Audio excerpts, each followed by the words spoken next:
So very good evening to all the respected doctors.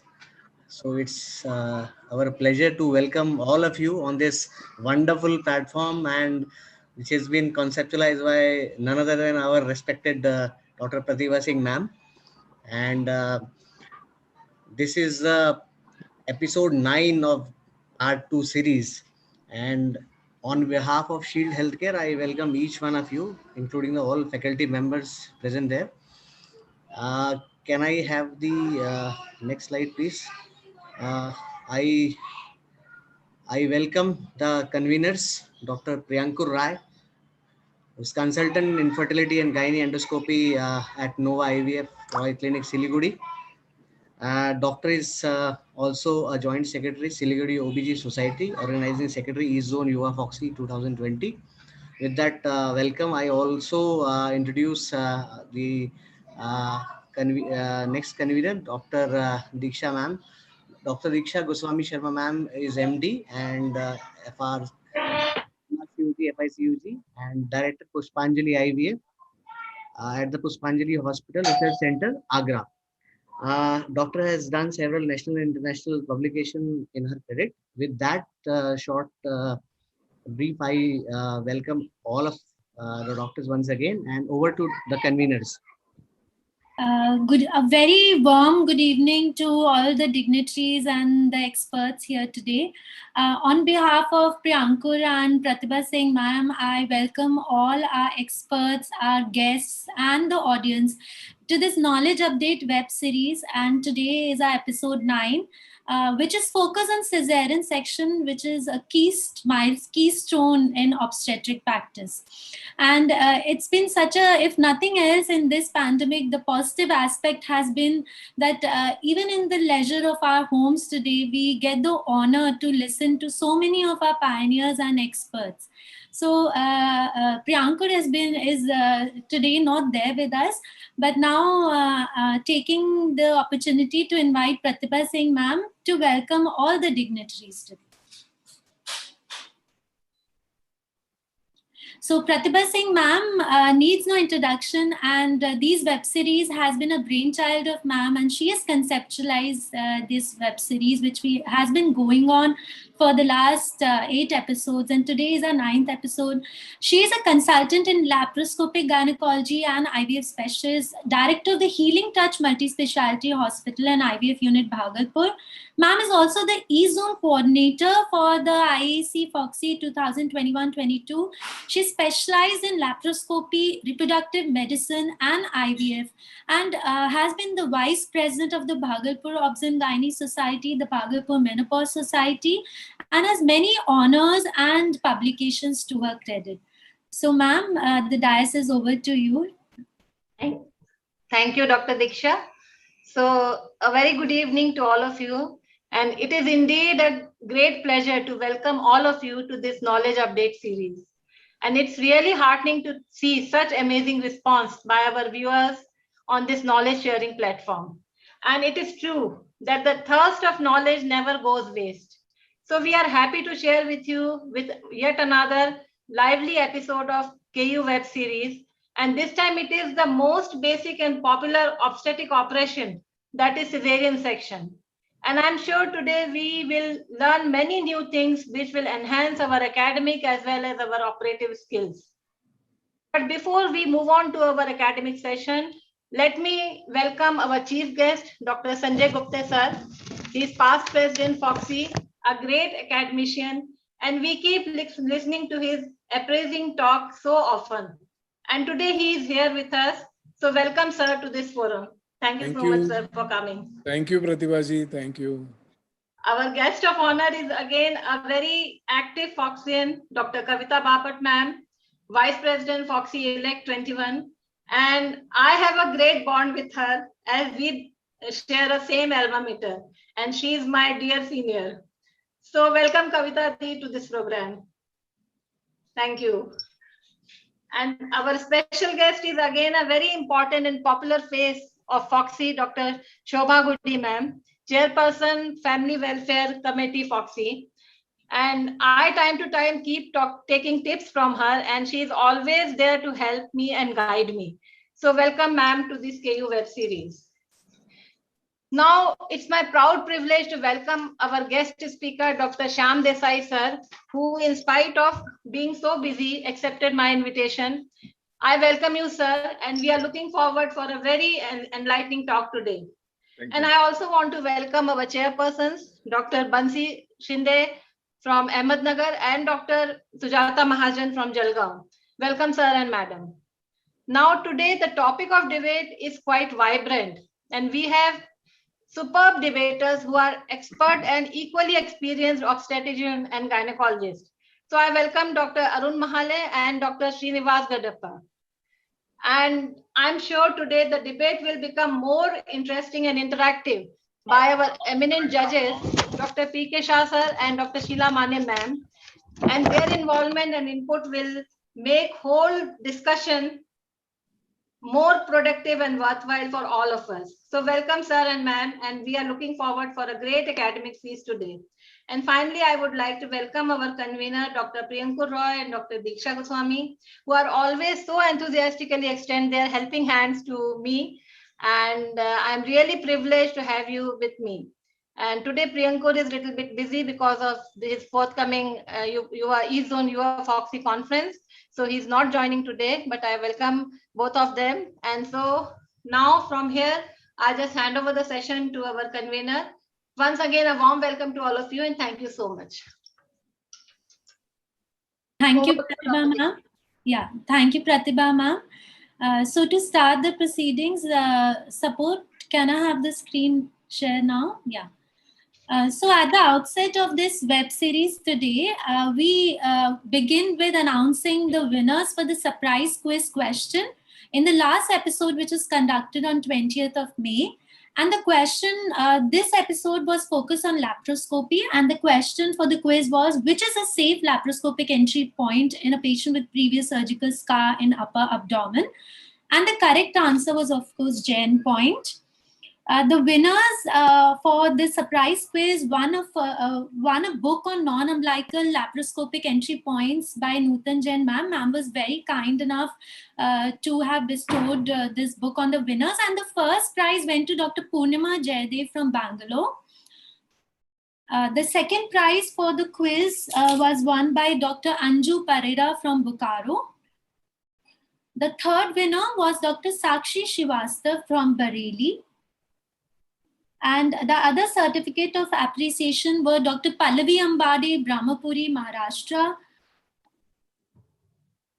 Dr. Kostas Somakis from Athens, Greece. I would like to say that, we also had viewers from Greece who answered the surprise quiz. So this is very encouraging for us that people from even so far away are attending and are interested in our web series. The next certificate of appreciation goes to Dr. Aditi Powder from Kathmandu. Also,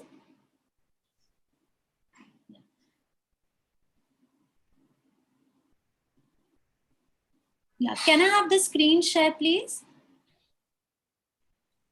Yes, five only, Dr. Yeah, okay. So, saying this, I would now like to welcome our guest of honor. Grace, you won't be coming? Hello. Yeah, suppose there is some disturbance on the back. Yeah. I would like to extend a warm welcome to our chief guest, Dr. Sanjay Gupte, sir. Sir needs no introduction. Sir has been a pioneer in Foxy and he's one of the stalwarts of Foxy. And as a postgraduate student also, we always listen to sir's lectures with great interest, and he has encouraged all the juniors over the years. Sir has had many prestigious positions in the past. He has been as ethics committee chair of FIGO. He has been awarded the FRCOG by the Royal College. He has been a past president of Foxy in 2010, president of the Dipsy Society 2013, Secretary General World Gestosis Organization, and the list just goes on and on. So I extend a very warm welcome to you, sir, and I request you to please start off the sessions and encourage us all today for this web series. Thank you, Diksha, for that very nice introduction.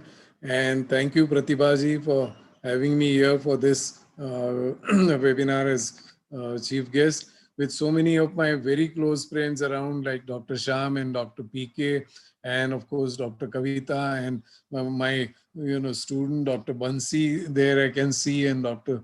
Shobha and everyone. So it's great, Dr. Sujata. It's wonderful to see all of you, together here.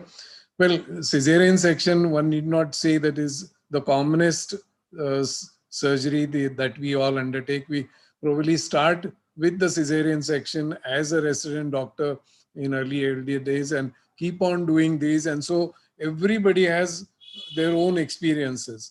And believe me, even after 40 years of practice, I find that, one always finds something new in, a cesarean section. So if you look at, all these cesarean section differently, you'll find something different is always there. Some nuance you open up, then you suddenly find, there are some sinuses. You might find something, that's mal-rotated uterus. You wouldn't believe. I've had 2 cases. This is impossible to believe, but when I opened the case, this was a fibroid with cesarean section. I found that something different was there in this case. I did the usual, tried to push the bladder didn't go well back, so that whatever was the peritoneum did not, go down well. I opened, took out the baby, and then realized that this uterus had completely 180 degrees rotated, and I had opened actually from the posterior surface of the uterus. It's unbelievable if I tell you this, but I have pictures of this particular case afterwards that say. But so anything can happen in the cesarean section. After 40 years, one has seen practically all sorts of things. So I'm very much interested, and I'll be butting in and maybe talking about some of these experiences as the talks go on. But cesarean section always is a fascinating operation, and I'm sure everybody is eager to listen to the experts, and I'm sure Sham, Dr. PK, and all of us will give you a lot of more detailed hints regarding the nuances of the cesarean. That's what really matters, the nuances of the cesarean section in different situations. So over to you all for the wonderful session. Thank you so much, sir. And we all would really look forward and welcome all, especially your inputs on every aspect. And we look forward. Thank you. Thank you. Now, I would like to extend a warm welcome to our guest of honor, Dr. Kavita Bapat, ma'am. Ma'am, as whenever I see ma'am, then the first thought comes to me is about the charming city she represents, that is Indore, which is a city very close to my heart as well. And she's the director of Bapat Hospital, Indore. She's a one-day hysterectomy specialist. She's the vice president-elect Foxy 2021, vice president of the AMPOG, president Indore Menopause Society, president the Maharashtra chapter of Vaginal Surgeon, and the organizing secretary of the much-awaited AICOG 2021 Indore. I welcome you, ma'am, and I invite you to say a few words. Thank you so much, Diksha. First of all Pratibha, ये KU update series तुमने चालू करके बहुत ही अच्छा काम किया है, I am think. और the another most important thing which you did, you gave the platform with doctor Sanjay Gupte sir. So मेरी तो वैसे ही स्टेटस ऊपर हो गया है. And all my regards to doctor Shyam Desai and doctor PK Shah, जिनके वहां पे द लेक्चर्स एंड द जजेस and sitting with me is Shobha good is with me. It's very good. In Corona time, हमने बहुत ज़्यादा पढ़ाई कर लिया. I'm really sure, and we are all diet to do the surgeries now. That's another problem. But the cesarean section always ranks the first. I tell you, when we start our education also and practice also, we always love to do the cesarean section. And till date, we love to do the cesarean section. But the worst thing is, the easiest operation turns into the havoc at any moment. And now people don't call me for cesarean section, but people call me for cesarean hysterectomy or internal iliac ligation. So I say the cesarean section is not simple when it turns into the nightmare and it turns into anything. So it's a very good topic you have chosen, Pratibha. और तुम मेरे को आज से नहीं बहुत सालों से प्रेमी हो तुम्हारी. So thank you so much for this inviting me today, and I think everyone will enjoy all the academic bonanza which you are going to give to all of you, all the participants. Thank you so much, Pratibha. Yeah, thank you, ma'am. And I'll request you to wait for just for first session for felicitation. Yes. Yeah. Yeah, I request all our guests to please stay, because we would like you also to, give the certificate of appreciation to our winners, who will be announcing very soon. Next, I want to invite a special guest for today, which is Shobha Goody, ma'am. Welcome, ma'am. Ma'am is a professor and HOD, Saint Philomena's Hospital, Bangalore. She's a postgraduate teacher and examiner, consultant in Manipal Sagar Excel Care Group of Hospital, chairperson Family Welfare Committee in the past president of the Bangalore Society of Obs and Gynae, has been the secretary of the Bangalore Menopause Society. I welcome ma'am to this session today, and I invite you to say a few words. Yeah, thank you. Very charming, Diksha. And really, you're doing a very wonderful job, and it is so refreshing to see, young Foxians coming forward to conduct these sessions. And it really boosts our morale to see that the next generation is getting ready so well. Well, Pratibha, what can I say? I think as all seniors have endorsed, the KU series is really going well. And I really compliment you, and I wish you all the best for your future endeavors. Thank you. It's a special privilege for me today. And Diksha, I'm still working as the chairperson. I'm not the past chairperson. I'm still working. So, sorry, ma'am, it's set till 21. I'm sorry. Yeah, no, but it is extended, right? So that is the reason. I'm very privileged, Pratibha, that you chose me to share the dais with the past Foxy president, Sanjay sir, Shyam sir, and of course PK Shah sir, and the vice president Dr. Sheila Mane, and also the vice president elect Kavita. So I'm really privileged today, and of course I can see the galaxy of speakers and the debaters. Oh my God, it is so exciting to attend a session on Caesarean section, and I think the know-how of the technique and the complications has a very, very important place, but also when and where it should be done, and why it should be done also has a very important place in today's practice. And my message to the younger generation who are living in is, please apply Robson's criteria and try to bring down the incidence of cesarean in your primi gravida at least. Take that as the first step. And with that, I hand over the mic again back, and thank you again for this privilege. Thank you. Thank you so much, Pam, for your encouraging words. And now we start with the first session of our web series. And this session is on the Know the Legend. So, So the Know the Legend quiz for this episode was circulated on 30th of May. And as we all know, this was Professor John Martin Munroker. He was a Regius Professor of Midwifery at Glasgow and was the first person to realize the advantage and superiority of lower segment cesarean section, and played a pivotal role in popularizing and changing the technique and making cesarean section safe for all. So I think it was a really good idea by ma'am, because if we know our legends, then only as we are aware of the history, can we work on our future on enhancing our nuances of this operative technique. So a very hearty congratulations to all our winners. And the winners for this Know the Legend quiz were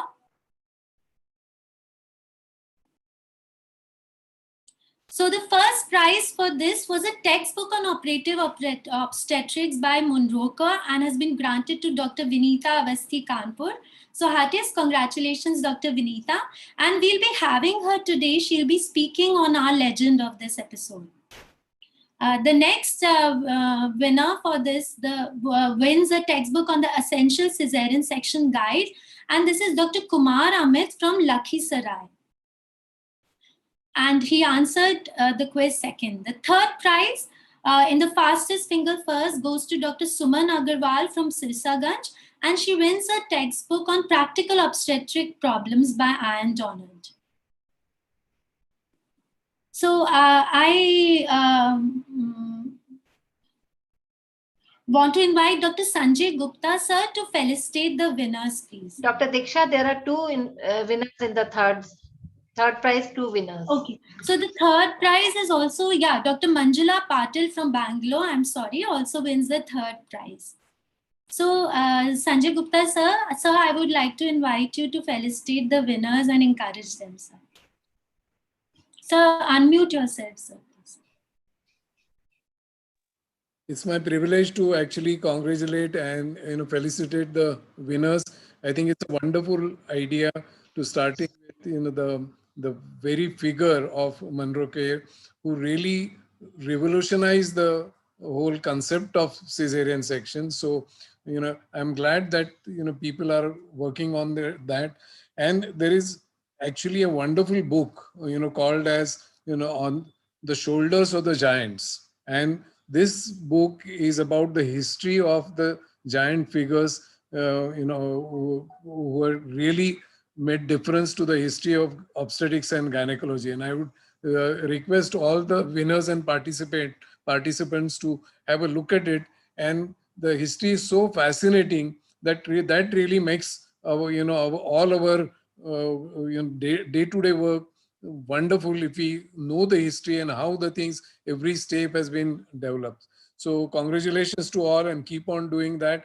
And again, wonderful to see Ian Donald's name. He's another person really sort of an idol for us, all of us, when we were postgraduate students. And I must have read Ian Donald's book at least 20 times. It's just such a readable book, and obstetrics and gynecology, I still have it and love to read that. So thank you, Pratibha ji, for this. Thank you, sir. Thank you It's so a much, great concept to involve youngsters in the history of obstetrics and gynecology. Thank you so much. Thank you so much, sir. I'm sure our winners really appreciate your words of wisdom. Next, we also always facilitate some of our consistent winners who always have been with us in the web series. And the first prize, which is a textbook on the Caesarean section and a certificate, goes to Dr. Yukti Bhardwaj from New Delhi. So congratulations, Dr. Yukti. We also have other 5 winners who have been very consistent with us. And these are Dr. Sumitra Sundaraman from Chennai, Dr. Pankri Goel Bisar from Jaipur, Dr. Manju Jaiswal from Muzaffarpur, Dr. Dipali Mittal from Indore, and Dr. Pratima Verma from Kanpur. So I would like to invite Kavita Bapat ma'am to congratulate and felicitate our winners. Yeah.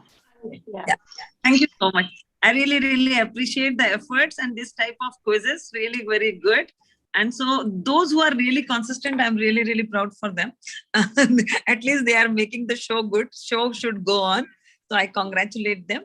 And in future also, they should participate and make themselves proud. Congratulations. Thank you, madam. Thank you, ma'am. So we had so many of our viewers who answered correctly that we actually this time have 15 certificates of appreciation for so many of our doctors who were fastest finger first in knowing our legend. And these include Dr. Amok Chimote from Nagpur, Dr. Rajiv Srivastav from Dehradun,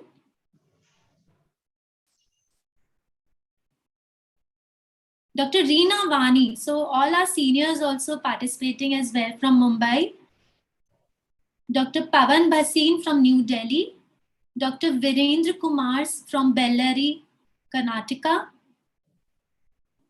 Dr. R. Muralidharan from Mohali, Dr. Sangeeta Pahwa from Amritsar,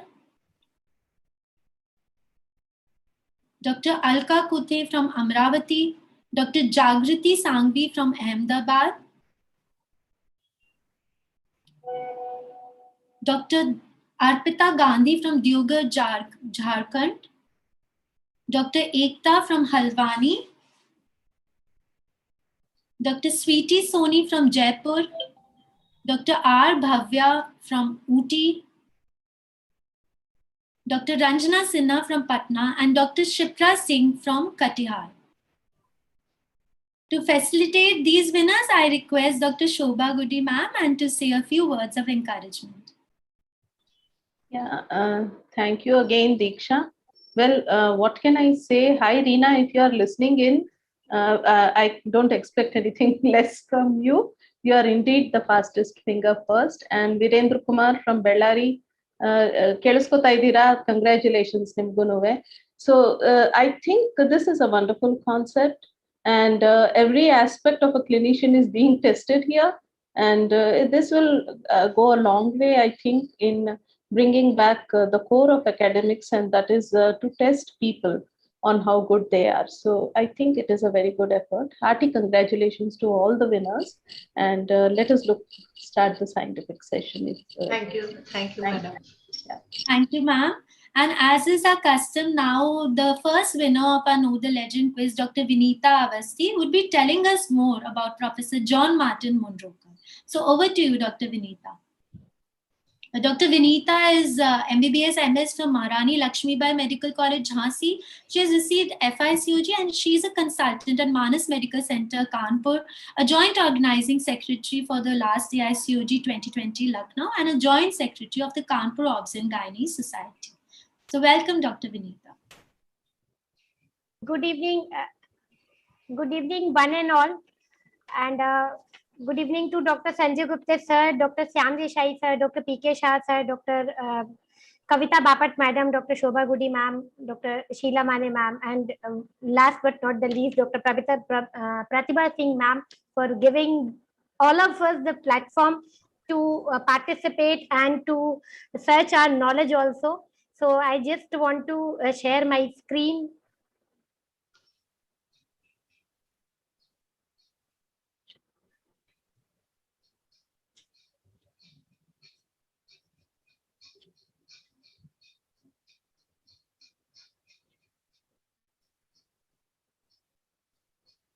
So today's legend is J.M. Monroker was born at the Kelvey Groove Street in Glasgow in 1868, and he was graduated from the University of Glasgow in 1890. And in 1894, he acted as a professional assistant to the Professor Cameron, in the position that entailed both academic work at the University of Glasgow and the practical experience in the obstetrical and gynae wards of Glasgow Royal Maternity Hospital. And he was appointed as a visiting surgeon the maternity hospital in 1900, and he published the very successful book, The Operative Midwifery, in 1908. That text was originally written as his thesis at MD at Glasgow. And Monroker was elected as the chair of obstetrics in gynae at Glasgow Anderson College in 1910, and again in 11, he was the Muirhead chair of the obstetric gynae at the University of Glasgow. Monroker took the chair as professor of midwifery at Glasgow in the new year of 1927, and he held that position till 1934, his retirement. He has won the Catherine Bishop Herman Prize in 1934 for his widely successful book Maternal Mortality and Morbidity. He was the foundation fellow of Royal College of Obstetrician and Gynecologist in 1929, and he was also the first vice president of RCOG. And the most important contribution of Monroker was the history of low transfer cesarean section, the pivotal role of Monroker, and that was a historical note in pelvic surgery. And he presented a paper in the American College of Gynecologists, and where he emphasized on the lower cesarean section by a few points, that he is written in notes that the wall of the uterus in this area is thin, the fibrous tissue is more abundant, it is less vascular, so the result of surface of wounds can be more accurately approximated, and formation of these pockets of blood are less compared to the upper sections, upper part cesarean section. This area of uterus, although it doesn't remain absolutely inactive, but it is a little bit more passive, and the wound have more chances of healing better, and it is a less disturbed than the wound in the upper segment, and the wound is completely covered with the bladder and peritoneum, keeps the wound extraperitoneal and limit the slight infections and prevent the adhesions of the uterus to surrounding tissues. They have presented the series of 107 cases with the 82 clean cases and 25 doubtful cases. They have very good result. But although they were continuously advocating for the lower cesarean section, but in 1930, cesarean maternal mortality had fallen to around 4%, and Munroker continued to advocate the superiority of the LSCS, but many obstetricians continued to favor the classical incision. And it is only 1949, around 29 years, British Congress of Obs and Gynae did it become clear that at last the greater safety of LSCS become widely recognized, and Munroker was called to podium, and he said, "The battle is over, the victory is won." One of the more important contribution also from the Munroker, time tested clinical examination for assessment of adequacy of pelvis is named after Munroker. Munroker is credited to have introduced the then rather innovative method of abdominal placement of thumb to rule out the CPD at the pelvic inlet. That this test continues to be mentioned and will always continue to be mentioned in the basic textbook of Obs and Gynae speaks the volume about the contribution of this great obstetricians. What are the awards? He was awarded with the Blair Bell Medal, first recipient of this medal, and was made an honorary LLD by Glasgow in 1935. So what he has written, these two lines, there are two things I can always lay to my credit. I have never hurried a woman in labor, and I have always played as much as golf I could. Being an advocate of LSCS, he had emphasized on the normal delivery. So special thanks to Professor Munroker for giving us this LSCS technology we all are enjoying nowadays very much. And special thanks to Dr. Pratibha Singh Madam for giving me this opportunity to speak on this platform. So thanks to all of you. Thank you, Dr. Vinita, for enlightening all of us about the various contributions of Munroker. And it was really very enlightening to know that, he was also a proponent of vaginal delivery at the same time that he made so many contributions in the field of cesarean sections. So thank you. And now moving on to our second session, which is the next talk by our eminent speaker. I invite the chairpersons. So our first chairperson is Dr. Bansi Shinde, sir. Sir is a consultant gynecologist, infertility and IVF specialist, and a lab surgeon. He is the honorary president of the Ahmednagar Obstetric and Gynecology Society and a chairperson scientific committee of EMOC Shirdi 2016. I welcome you, sir. Our next chairperson is Dr. Sujata Mahajan, ma'am. Ma'am is practicing as an obstetrician and gynecologist since last 35 years in Jalgaon. She's an honorary consultant in municipal corporation hospitals. She's the president of the Jalgaon Obs and Gynae Society 2018 to 21 and worked as a secretary Jalgaon Obs and Gynae Society 2011 to 13 and has been the organizing chairperson for the Yuva Amox 2019 conference at Jalgaon. So I welcome you, Sujata ma'am. And I now invite you, Sujata ma'am, also to introduce our very special speaker, Dr. Shyam Desai sir, for his talk today.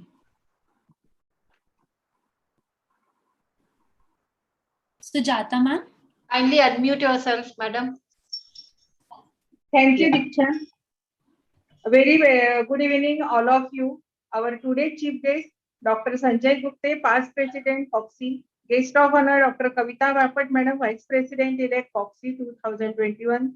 Special guest, Dr. Shobha Gudi, Chairperson, Family Welfare Committee, FOXY 2019-21. Respected PK Shah, sir. Dr. Sheila Mehta, Madam. Guest speaker, Dr. Shyam Desai, sir. And last but not Dr. Pratibha Singh. Thank you for making us the part of this knowledge update web series, Pratibha. Now I welcome Dr. Shyam Desai, sir, past president, Foxy, MOGS, IAG. Sir is teacher in Mumbai University since last 30 years. Honorary Professor, Wadia Hospital from 25 years. Sir is Vice Chairman, ICOG 2006. Chairman, Board of Trustees, MOGS since 2015. Chair Maternal Health, AOFOG 2009 to 2013. Vice President, SAFOG. And very warm welcome to this session, sir. Over to you, sir. Dr. Shyam Desai, sir. Good evening to all of you. Can you see my screen that I am sharing? Not yet, sir. Yes. Yes, you can see now? Yes, yes, sir. Okay. I'm very thankful to the organizers, Dr. Pratibha Singh, Dr. Diksha Sharma, Dr. Kavita Bapat, and very happy to interact with Dr. Sanjay Gupte, Dr. PK Shah, and of course, Dr. Priyankur Roy, who has been very active, has also to be mentioned as he is one of the people who's very prominent in these webinars. Well, when I was given the choice of a topic, I said, well, let's have something on cesarean sections, because that is, I think, something which concerns all of us. It's our bread, butter, and jam for many, many of us. Even those who are doing obstetrics, endoscopic surgery, do off and on do a cesarean section in their nursing home.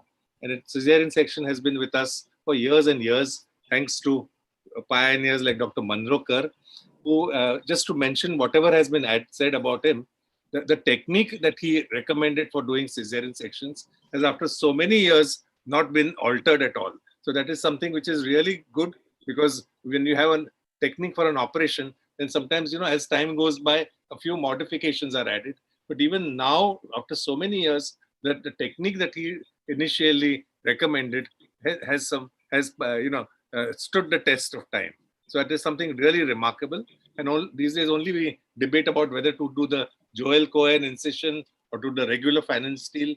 But otherwise, the technique of the cesarean section has remained the same. Well, I chose this topic of rising trend in cesarean section because that is something which is affecting all of us, not only in our country, not only in Asia, but all over the world, including the US and the UK. That we are doing too many cesarean sections, and that is what is bothering many people. Well, I'll start with the first slide.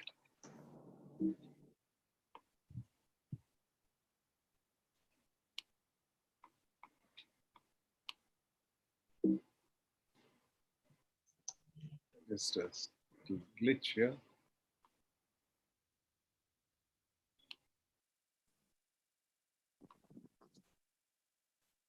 Sir, can you please click on the play button, sir, in the top? Yeah.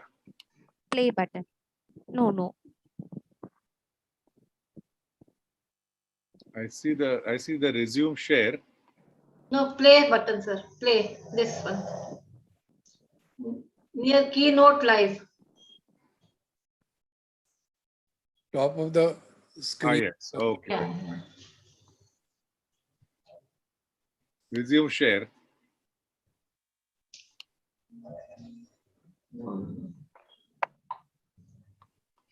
So please share the screen again, sir.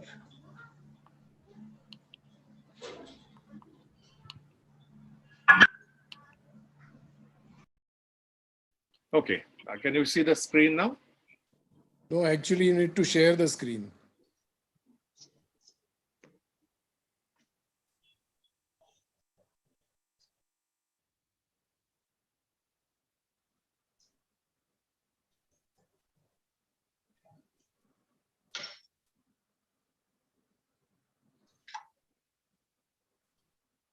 Shyam, at the bottom, share the screen you need to play.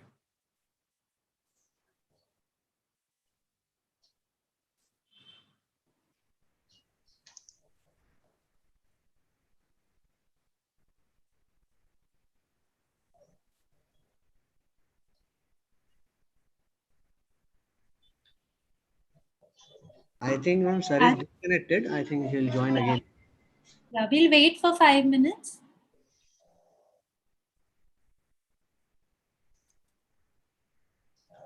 or might be having some connectivity issues. Till Sham joins in, as Yes, sir.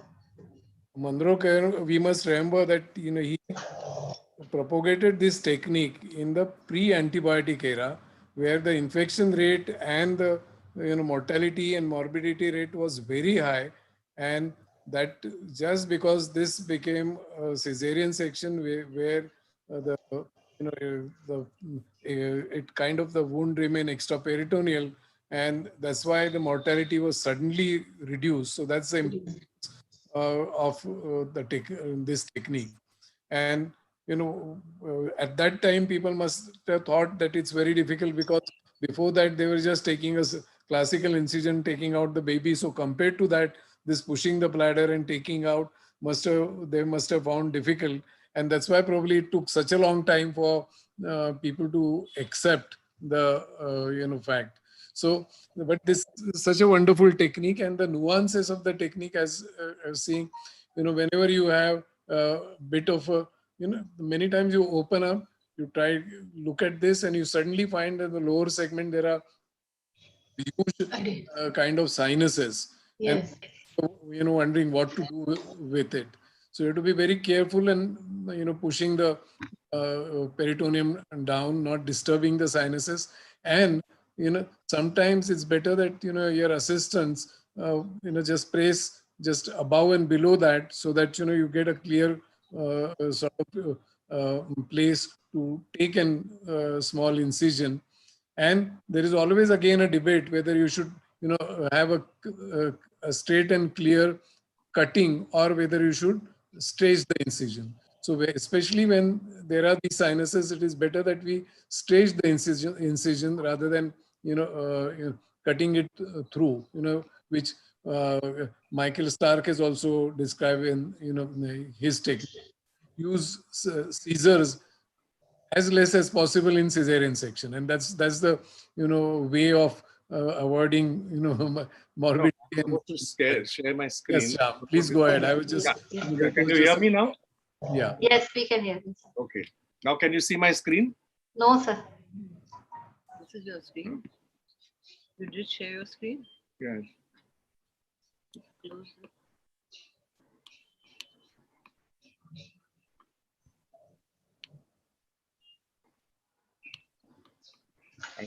A little bit of a technical problem. It won't take too long. Can you just press on the share the screen? Yeah. In fact, that is what I did, and it suddenly sort of disappeared, the entire connection. Just try and press again, I think.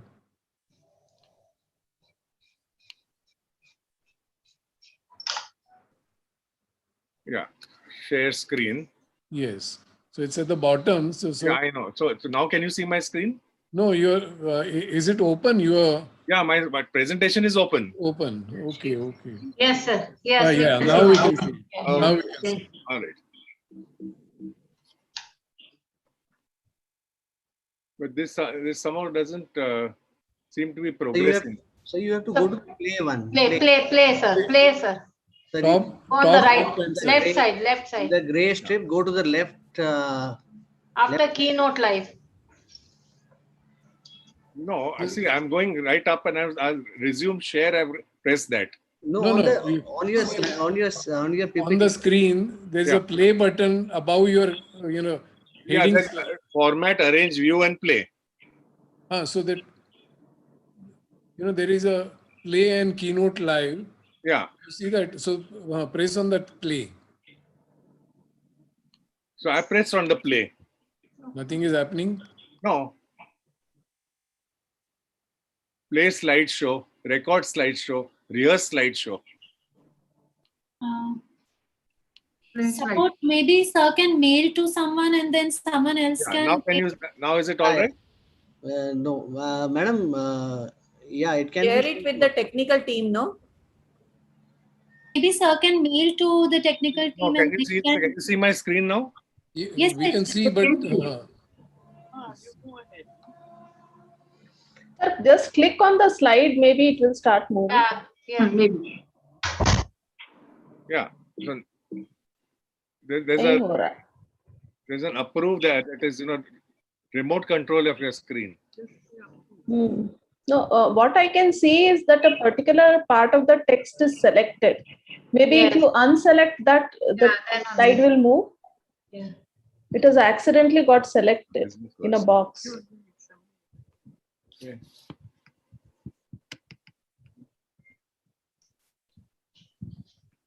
Approve. Nishant Chawda is requesting remote control of the screen, but approve. Where is it? Yes, sir. Approve it. I will check whether it can be played over. Yeah, but I don't have a cursor over here only now. Cursor has gone. Yeah. Can you mail it to 1 minute. the 1 email minute. ID which I have just texted you in the chat box? Sir, you can mail it to me, sir. I'll have to mail it to your this thing. Yes, sir, you can mail it to me. Yeah. Yes, it is not Take some able time, to no? play. All this mailing and all that. No, here I can see that I only have to press on this approve, and he will have remote control. But I cannot find. Don't have a cursor over here.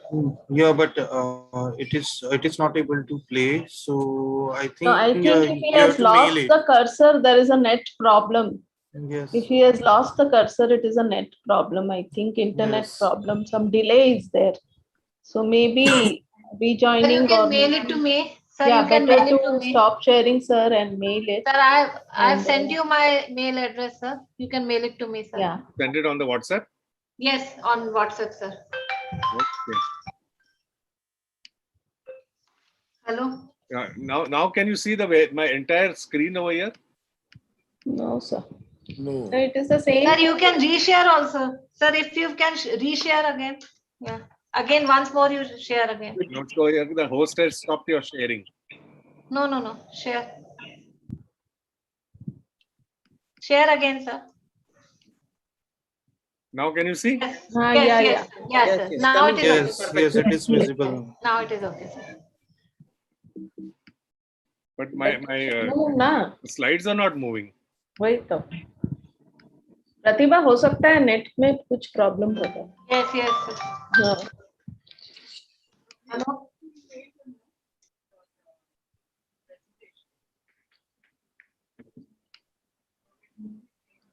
You can take the cursor from this, no, sir, from the keyboard, sir. From the keyboard, you can. Now I got my cursor back. Yeah. Now you can. Your screen sharing is paused. No, sir. You downward arrow, sir. Downward arrow. Ah.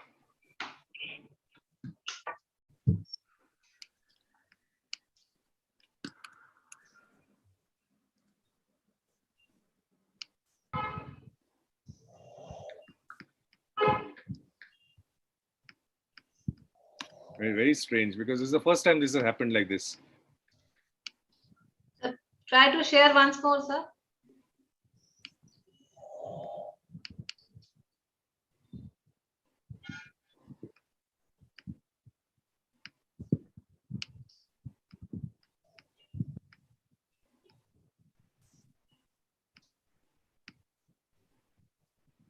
Play, sir, play.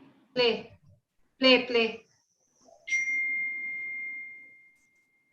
Till Yeah, play. no, other end. No, below. On the left side. Yes, sir. Yes. That's Yes. Yes, sir. yes. Yes, sir. Yes. Yeah. Yeah.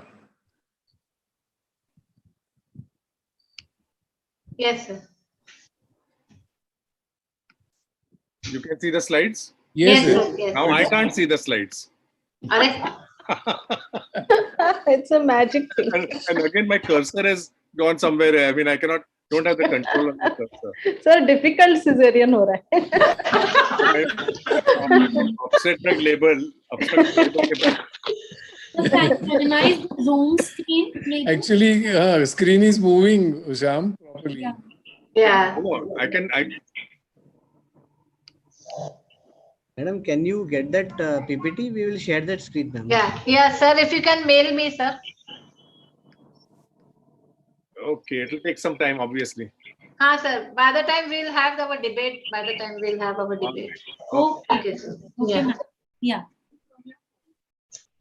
So we proceed with our debate session then. Can I have the screen share for the chairpersons for the debate session?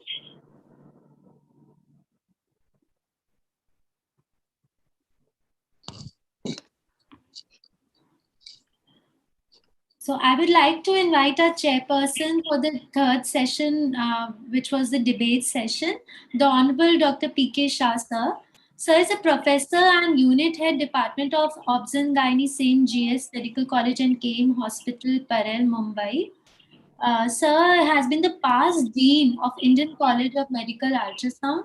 He has been the past president of various societies like the IAG, the FOXY, the Indian Federation of Ultrasound in Medicine and Biology, Mumbai Obs and Gynae Society, the past president of Association of Full-Time Teachers, KEM Hospital, past vice president of the Senior Medical Teachers Association, Sion Hospital, past vice dean of Indian College of Medical Ultrasound, past chairman of the Imaging Science Committee, FOXY, and the ISOPAB West Zone. Sir, we are honored to have you here with us today, and I welcome you, sir. Our next chairperson for the debate session is Dr. Sheila Mane, ma'am. Ma'am is at present DNB Professor, KC General Hospital, Bengaluru, Senior Consultant Obs and Gynae, Anugraha Nursing Home, Bengaluru, and she has been the Organizing Secretary of AICOG 2003 and 19, a Vice President of FOXY 2014, Chairperson of Safe Motherhood Committee, FOXY 2008-2011, has various prizes and awards like the Best Committee Report Presentation on Safe Motherhood, the President's Trophy as a Best Society as the Bangalore Society Secretary. I welcome you, ma'am. And I also invite Sheila Mane ma'am and P.K. Shah sir to introduce our debaters on the very interesting debate topic on the two techniques of Misgav Ladakh versus Mundrokers.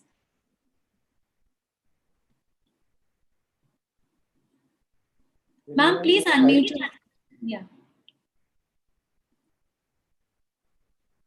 Okay.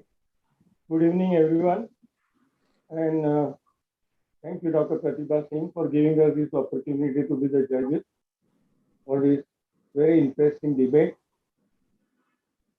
And the person in favor of Misgav Ladakh technique, Dr. Arun R. Mahle, is a consultant obstetrician and gynecologist from Nanded and medical teacher at GMC Nagpur, VMMC Solapur, GMC Nanded, MIMSR Latur.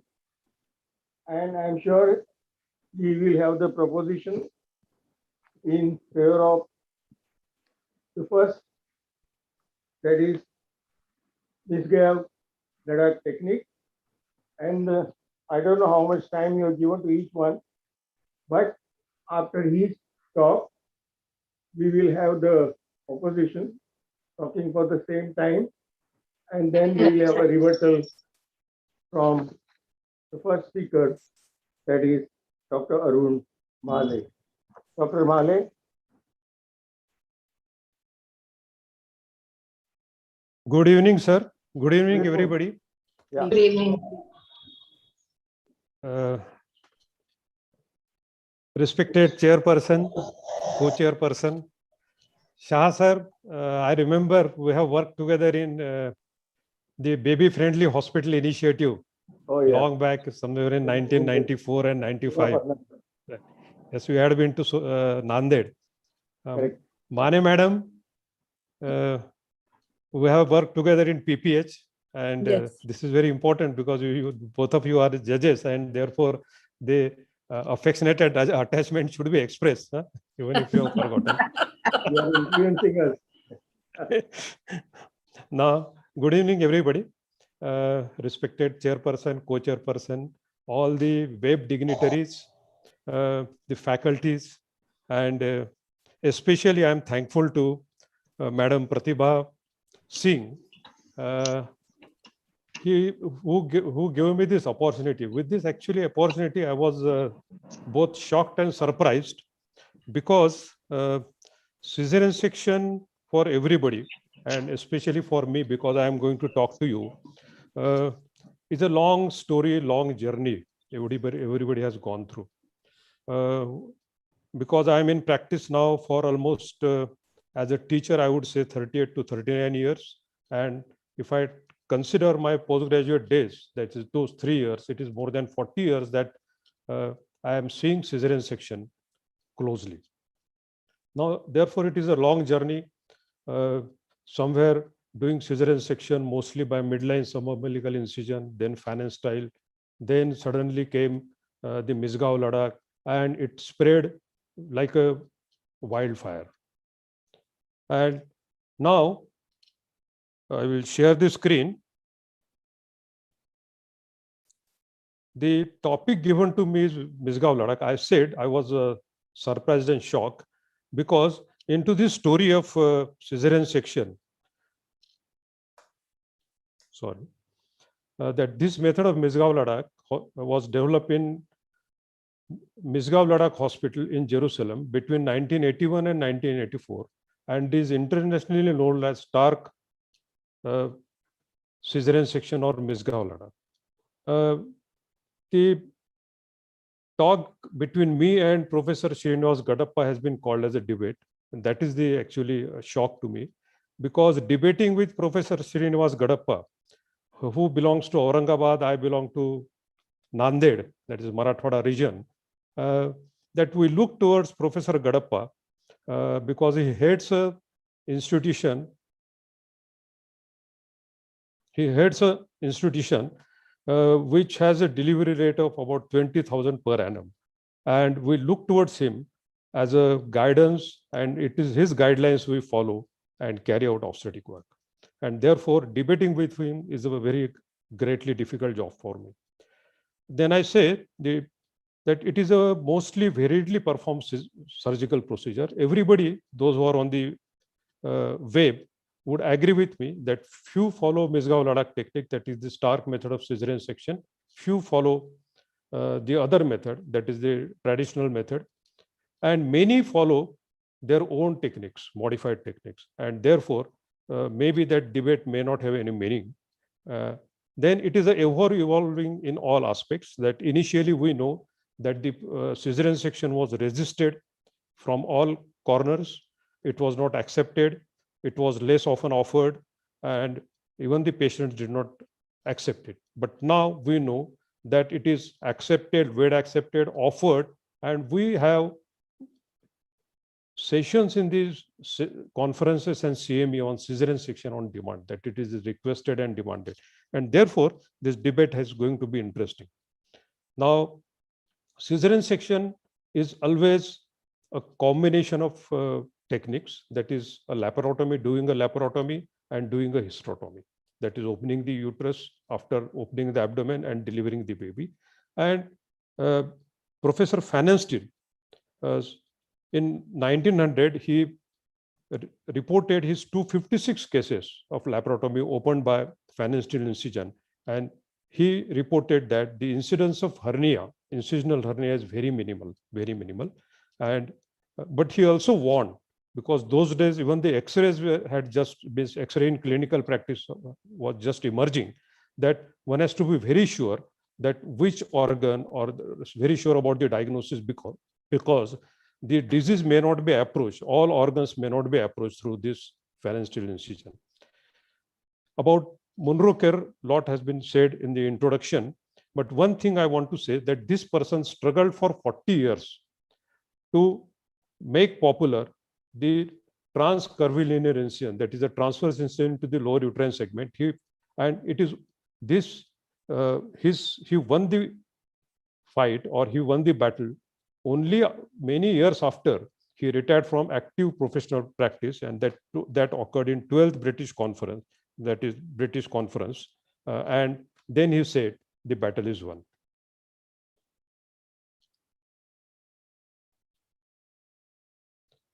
Then came Professor Michael Stark, but before that, during the days of Monroker, Mackintosh Marshall give an explanation that for opening the lower uterine segment in a transverse way, we need not always extend the incision by scissors till its lateral angles, but it can be simply stretched by fingers laterally. And this was called as Macintosh-Marshall, and it is clearly mentioned in the books. That is, if the senior teachers remember, there was a book for midwives by Johnston, and there the stretching the incision, lower segment incision, was called as Macintosh-Marshall. So what Professor Michael Stark did, that he combined the method of laparotomy, which was introduced by Joel Cohen around 1954. They worked together, and the Macintosh-Marshall technique, and he designed a procedure which is now called as Michael Stark's method of Caesarean section. And because he designed this while he was working between 1981 to 83 at the Misgav General Hospital in the old city of Jerusalem. It is called as the Misgav procedure. But one more important thing he added into this procedure, and that is, sorry.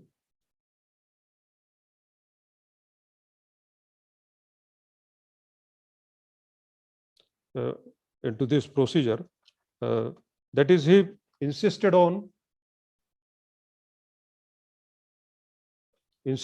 keeping the peritoneum open, that is both the uterovesical fold and the parietal peritoneum.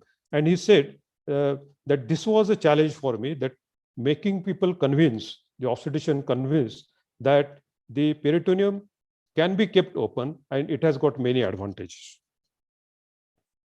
Now, my journey as regards Caesarean section, that somewhere in 2000 we came to know that this Misgav technique has been introduced, and we started doing it. And we can see in a short time of 5 months, that is from April to August, in our 265 cases of Caesarean section, we out of which 149 were primi, that is we exposed to Caesarean section for first time. We did Misgav technique in 90 cases. We did an ideal Misgav technique. When I say ideal, because I'm going to discuss it afterwards.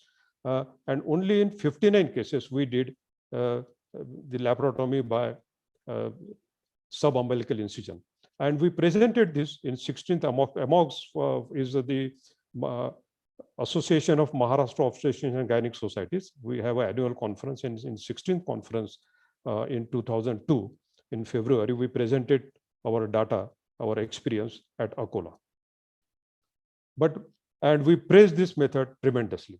But subsequently, what happened, as we continued to do the Misgav technique, soon after a few years, the Misgav was being done everywhere and with tremendous modifications. And we found that we got cases where the anterior surface of the uterus was stuck to the anti-abdominal wall, that is ventrofixation of the uterus, and opening the abdomen was tremendously difficult. And when we opened the abdomen, actually we directly entered into the uterine cavity, that is, we ruptured the membranes, amniotic fluid drained, and we delivered the baby. So access to the other peritoneal cavity was difficult. Suppose along with this, we wanted to do tubal ligation, it was very difficult. And therefore, then we started bringing out articles. Even this is an article which was published those days in Obstetric Gynec Today, and Dr. P.K. Shah has introduced, was a editor of that journal. And then we published papers, and then we said that we have got these 5 cases of Caesarean section where the peritoneum was kept open as advised by Michael Stark, and it resulted into ventrofixation of the uterus and tremendous difficulties during Caesarean section. And therefore, from 2007-2008, we slowly stopped the practice of leaving the peritoneal levers unsutured, although we favorably practice other features of Misgav, that is opening the abdomen by stretching at an appropriate place. And therefore, we summarize the Misgav technique as a small incision or a little incision, little cutting, lot of stretching and pulling, little closure, because the peritoneum was not closure, was not closed, only the rectus sheath was closed, and everything was speeded up. And then we said that one should think before carrying out cesarean section by Misgav-Ladakh technique. That is, it is time to think. And we also said that the gifts given by Misgav-Ladakh technique are adhesions and scars, hemorrhage, infection, speed, rush, hurry, and therefore probably a rashness in surgery. Now, I have been asked to debate in favor of Misgav-Ladakh, and till now I have talked everything against Misgav-Ladakh technique, and therefore I said that it is a story of cesarean section that I have encountered in my life. But now I got a great opportunity given by Dr. Pratibha Singh, and I am tremendously thankful and grateful to her, because when I got this topic and asked to talk in favor of Misgav-Ladakh, then I had to review the literature again. And I found that in literature, there are innumerable articles concerning this technique from different countries, from different continents. And all of them show the advantages of this Misgav-Ladakh technique on different parameters are evaluated. They report less post-operative adhesion, shorter delivery operation time, lower febrile morbidity, and lower need for painkillers. In another study, the surgical time, bleeding, post-operative pain, rapid recovery, and short hospital stay were praised as compared to the traditional method of cesarean section, which now is carried out by phalansteal incision. And therefore, I went through these articles. The interested may take a snap of this, take a print screen of this. These 3 articles, 1, 2, 3, all by Michael Stark. And after going through this, I decided that there is a need for revising my opinion. This Misgav-Ladakh method of cesarean section procedure was designed by Michael Stark in Misgav-Ladakh hospital. Now this hospital it no more exists because it went bankrupt, and now it is called as a Kupat Holim Hospital. It is run by a HMO. I also talked to 15, not only I reviewed the literature, but I also talked to 15 busy obstetricians from state of Maharashtra, adjoining state, also from Delhi, Chennai, and almost all corners of India. And all reported that although they are doing Misgav-Ladakh procedure, they have modified it at various levels. Maybe at skin incision level, they are incising skin till the rectus sheath, separating rectus muscles from the sheath. They are pulling it upwards and downwards and not horizontally. Some people said that we do not extrude the uterus, although Michael Stark says that it should be extruded. Some say that we close the uterovesical fold. Some say that we close UV fold but keep parietal peritoneum open. Few said that we follow all other procedure of Misgav-Ladakh except that we don't keep the peritoneal folds open.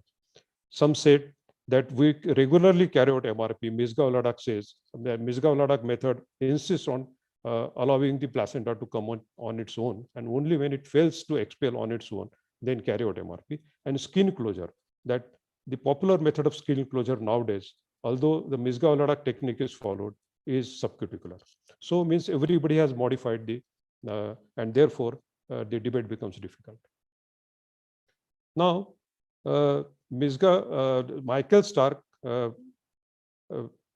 took the idea of opening the abdomen from Joel Cohen, and I found an article. Joel Cohen died in 2002, and 12 years after, in his memory, one of his students wrote a very beautiful paper in the ACTA history, and what it says that this Per Olofsson from Sweden says that I have seen numerous variations of Joel Cohen, and Joel Cohen opening up techniques in articles, books, videos, medical records, and live in the operation room. And now I finally found the original method. And what he says that even Michael Stark has modified the Joel Cohen incision. Now here they say Joel Cohen, twice they have said Joel Cohen. Not only the Joel Cohen method of cesarean section or the laparotomy is modified, but his name is also sometimes we find there are different names, because his cousin brother was also called as Joel Cohen, and therefore he had to change the name.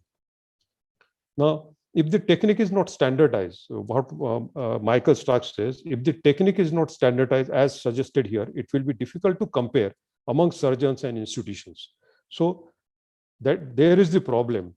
If this particular method of Misgav technique, if it is getting discredited, it is not because the technique is bad, but it has been variously modified, and then it is compared with the standard technique.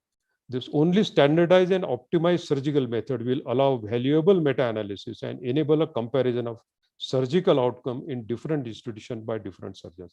And if you review the literature, you will find that there are really very few randomized control trials comparing Misgav and any other standard method.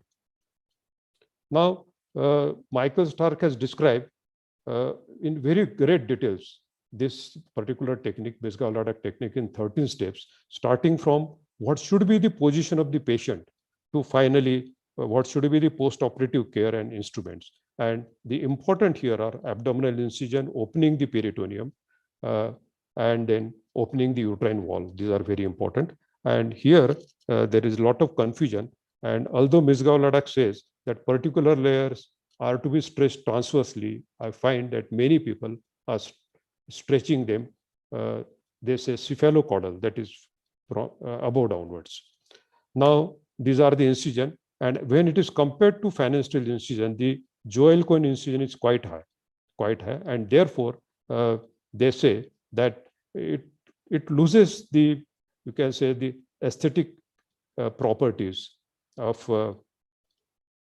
the phalansteal incision, and therefore many carry out Misgav or the Michael Stark method, but incise the skin by phalansteal method, and that causes the problem.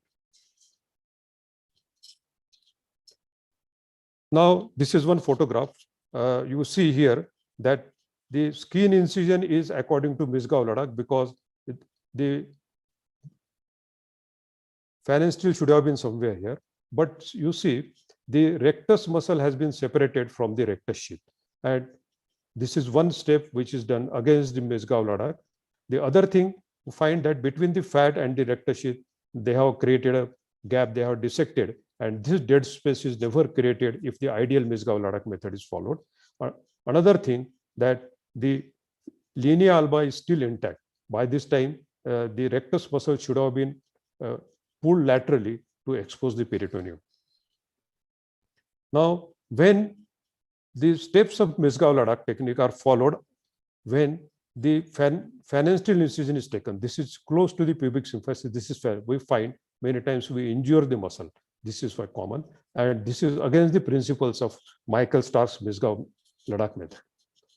Now, these are the ideal steps which we presented at Akola conference of the Association of Maharashtra Obstetrics and Gynecology Societies. And here, a very little vertical extension is done between the two bellies of the rectus abdominis, and then the rectus abdominis muscles with 2 fingers, never 4 fingers. If you want additional strength, over these 2 fingers, another 2 fingers are kept, and then on one side by the surgeon and on other side by the assistant, and then it is pulled along with the areolar tissue behind the rectus muscle. And in this way, we prevent the damage to the deep epigastric vessels behind the rectus abdominis muscle. See here, the photograph has been appropriately acknowledged. And here we find, you see the chief surgeon and the assistant surgeon, they are using all the 4 fingers, and they are creating a lot of space, that is a dead space.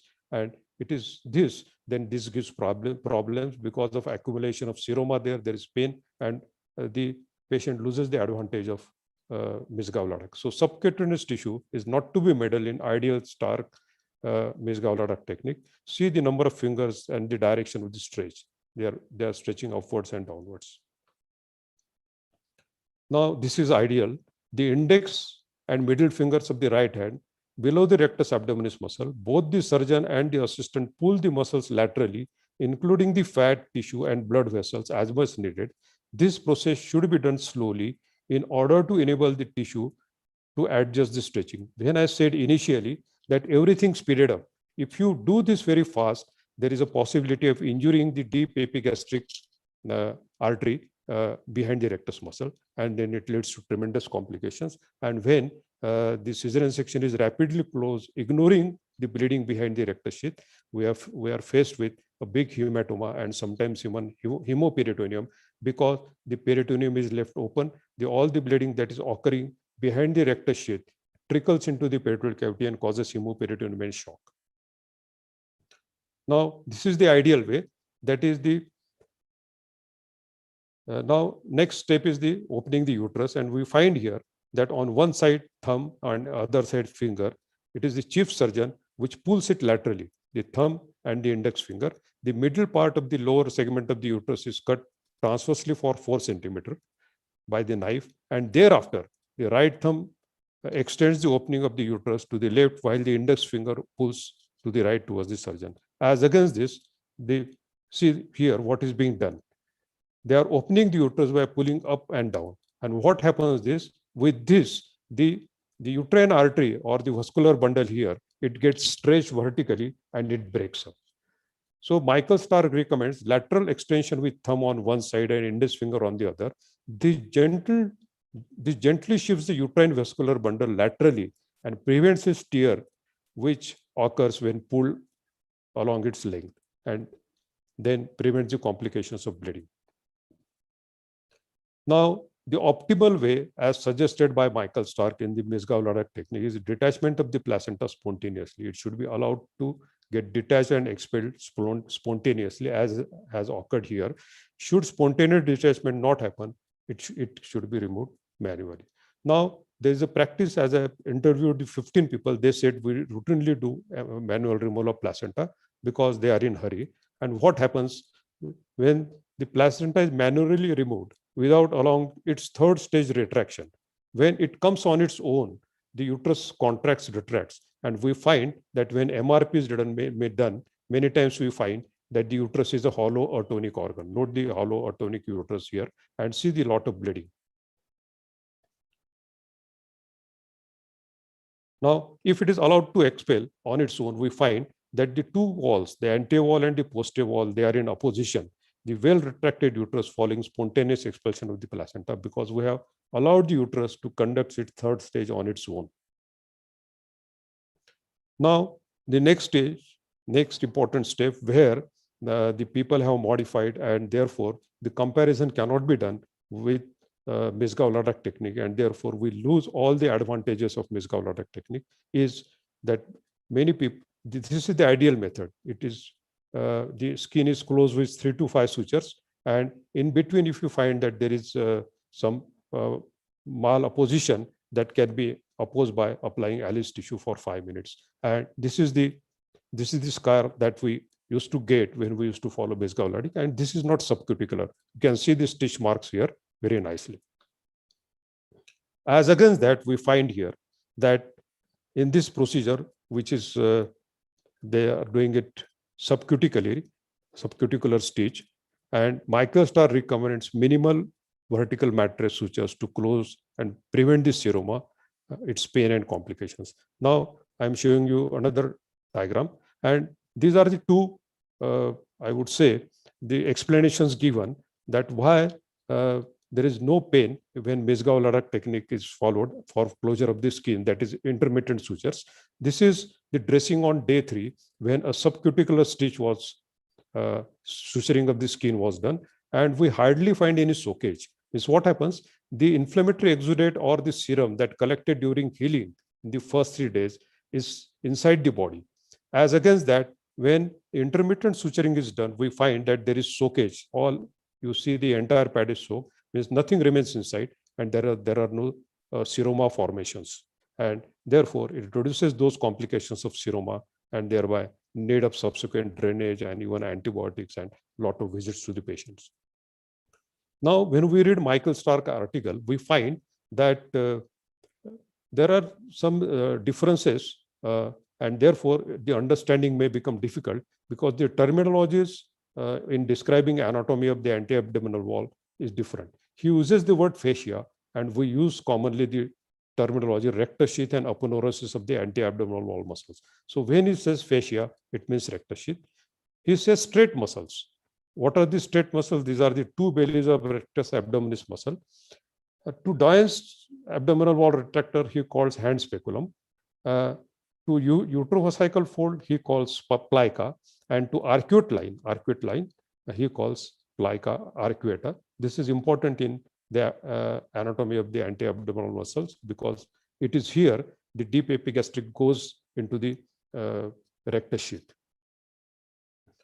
To summarize, I would say the literature review strongly supports wide acceptance of Michael Stark Misgav-Ladakh method of Caesarean section. But one should make a point that before discrediting it, it should be practiced in a standardized way without deviations and compared it with another equally standardized, that is each step explained in detail as Michael Stark did, that is 13 steps, and that too in a randomized control trial. The technique is easy to learn, and that is the reason it became very popular. And people have adapted these simple techniques of it, that is opening the abdomen by stretching, because it saves the time. Excuse me, Dr. Mahale, I think we have to. Madam, I am about to end. Yes. Yeah. It is economical in all terms as regards suture, instrument, surgery time, recovery time, early discharge, and the complication management cost is very little. To conclude, I will request all the audience to read this particular article, which is the original article by Misgav-Ladakh. It is freely available. And what he says that the described method in this article is evidence-based and follows the principles of nothing missing and nothing superfluous. I thank everybody for being with me and being patient. And I thank especially Madam Pratibha Singh for giving me this opportunity. Thank you. Thank you, Dr. Mahale. I think the way you have evaluated is excellent. I mean, every step and comparison. I mean, the real facts you had put forth. Okay, and it was really nice. So we'll call upon the next speaker now. For this, can I have the CV of the next speaker? Yeah, that is Dr. Srinivas Gadappa. He is again professor and HOD at Aurangabad Medical College, and he has got many publications to his credit, and he's a master trainer for Laksha. And I must tell that at Bangalore also we have the SOPs which are made by Dr. Srinivas Gadappa going in. I mean, everybody's going through it in all the hospitals in Bangalore and Karnataka. He's a master trainer for BIMOC, CEMOC, SUB and DISHA, and trainer CAC also, and integrating gender in medical education, contributed to module on integration of gender in medical education. Then first to start the respectful maternity care in government hospital with White Ribbon Alliance. And he's written a book on standard operating procedures, which I told for PG and consultant, which is accepted by even Government of India. And he's involved with the projects involved with WHO. And he's also involved in special skills in internal iliac ligation, compression suture, obstetric hysterectomy and training. And real-time complicated videos for teaching PGs, and published an original research article on IL in refractory PPH in OG 2016 largest series.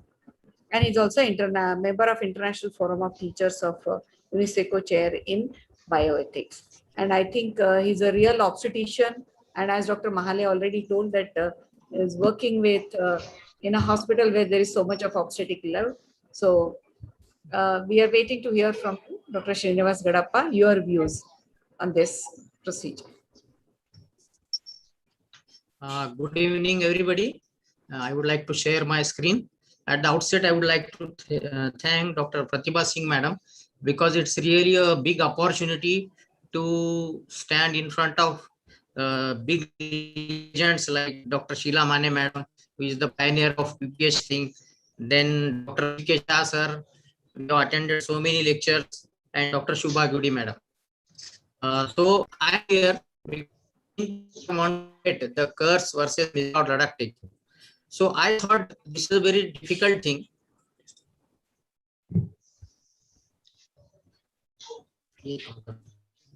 So I thought it is a very difficult thing. And secondly, when I heard that Dr. Mahale sir is there, then it's really a tough job for me. But ultimately then I thought that this debate will give me opportunity to change myself. So I have taken this as a chance to change when we are talking about a cesarean section.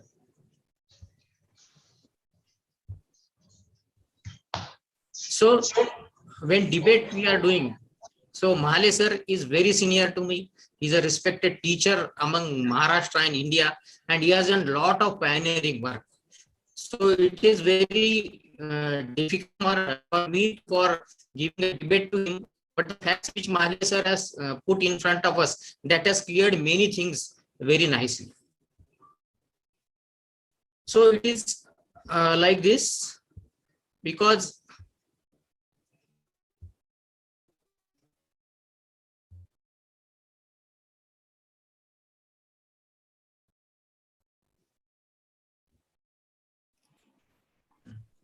next.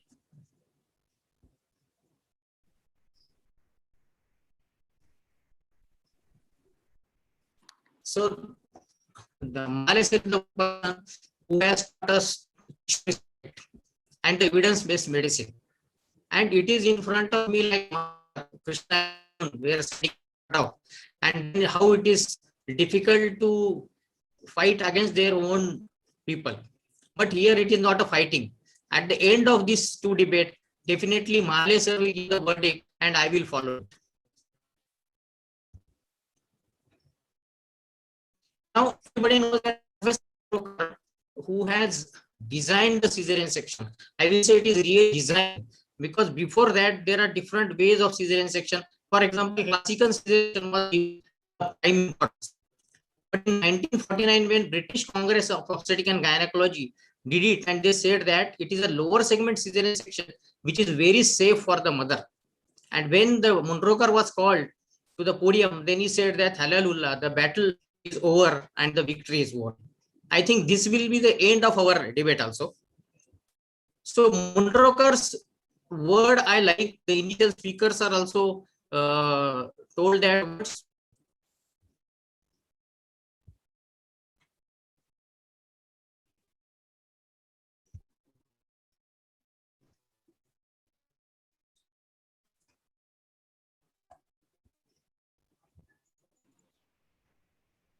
there are two things I can always lay to credit. I have never read money labor, and I have always much work as I can. So this is very important, that he has never hurried. So he is not behind the quick surgeries, quick deliveries. So it was a nature's verdict. So Misgav Ladakh technique is also called as a Narsimha method in our Maharashtra. So Narsimha method means you are doing opening the abdomen with hands like a Narsimha. But here I will pray with a gentle, humble thing that the Narsimha has opened the abdomen of a evil. We are here to respect maternity care. So when we are giving a tissue respect, it is our aim that we should give the best result to the woman. Now you see the Misgav Ladakh taking the surgeon and the assistant, when they are opening, and that too in a case of previous cesarean section, they are just pulling the abdomen here and there, and then the abdomen is being opened, and due to adhesion sometimes it's very difficult. Secondly, when we are stitching only putting the helices 5 minutes. So I think this is going as the primum non-serious, that is first do no harm. And tradition says that tissue respect. Two hands, one hand is on knife, second hand is for a gentle traction. So this principle somewhere we are forgetting when we are giving the Misgav technique. So what is this Misgav technique? The sir has already told. So the things which are done in Misgav technique is that is jewel Cohen incision. So jewel Cohen incision, we'll see that next.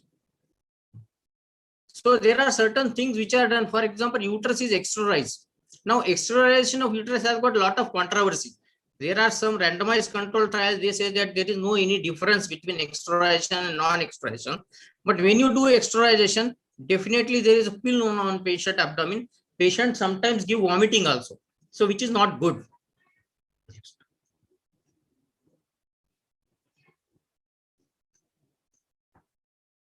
Then in Misgav, they say that the cleaning of the gutters are not needed because they said that the blood and the liquor, whichever inside the peritoneal cavity, it gets absorbed and it causes some antiseptic and bacteriostatic effect. But when we are dealing so much of cesarean sections with prolonged labor, PROM, this method is sometimes more dangerous because it invites sepsis. Then how the abdomen is closed here? They are just closing a rectus sheath and the skin. So here some randomized control studies say that peritoneal closure has got no any advantage and disadvantage even if it don't close.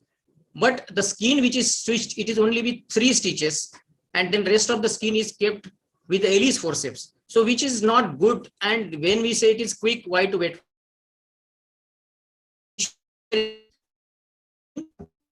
Technique. So this is going to give rise to a serum of formation. And even if there is no serum of formation, there is induration always bleeding. Because the ideal Misgav technique as tested, if you perform, definitely there is no bleeding. But when the things are modified, there occurs a bleeding in the subcutaneous tissue. So is it a best technique to do a Misgav technique?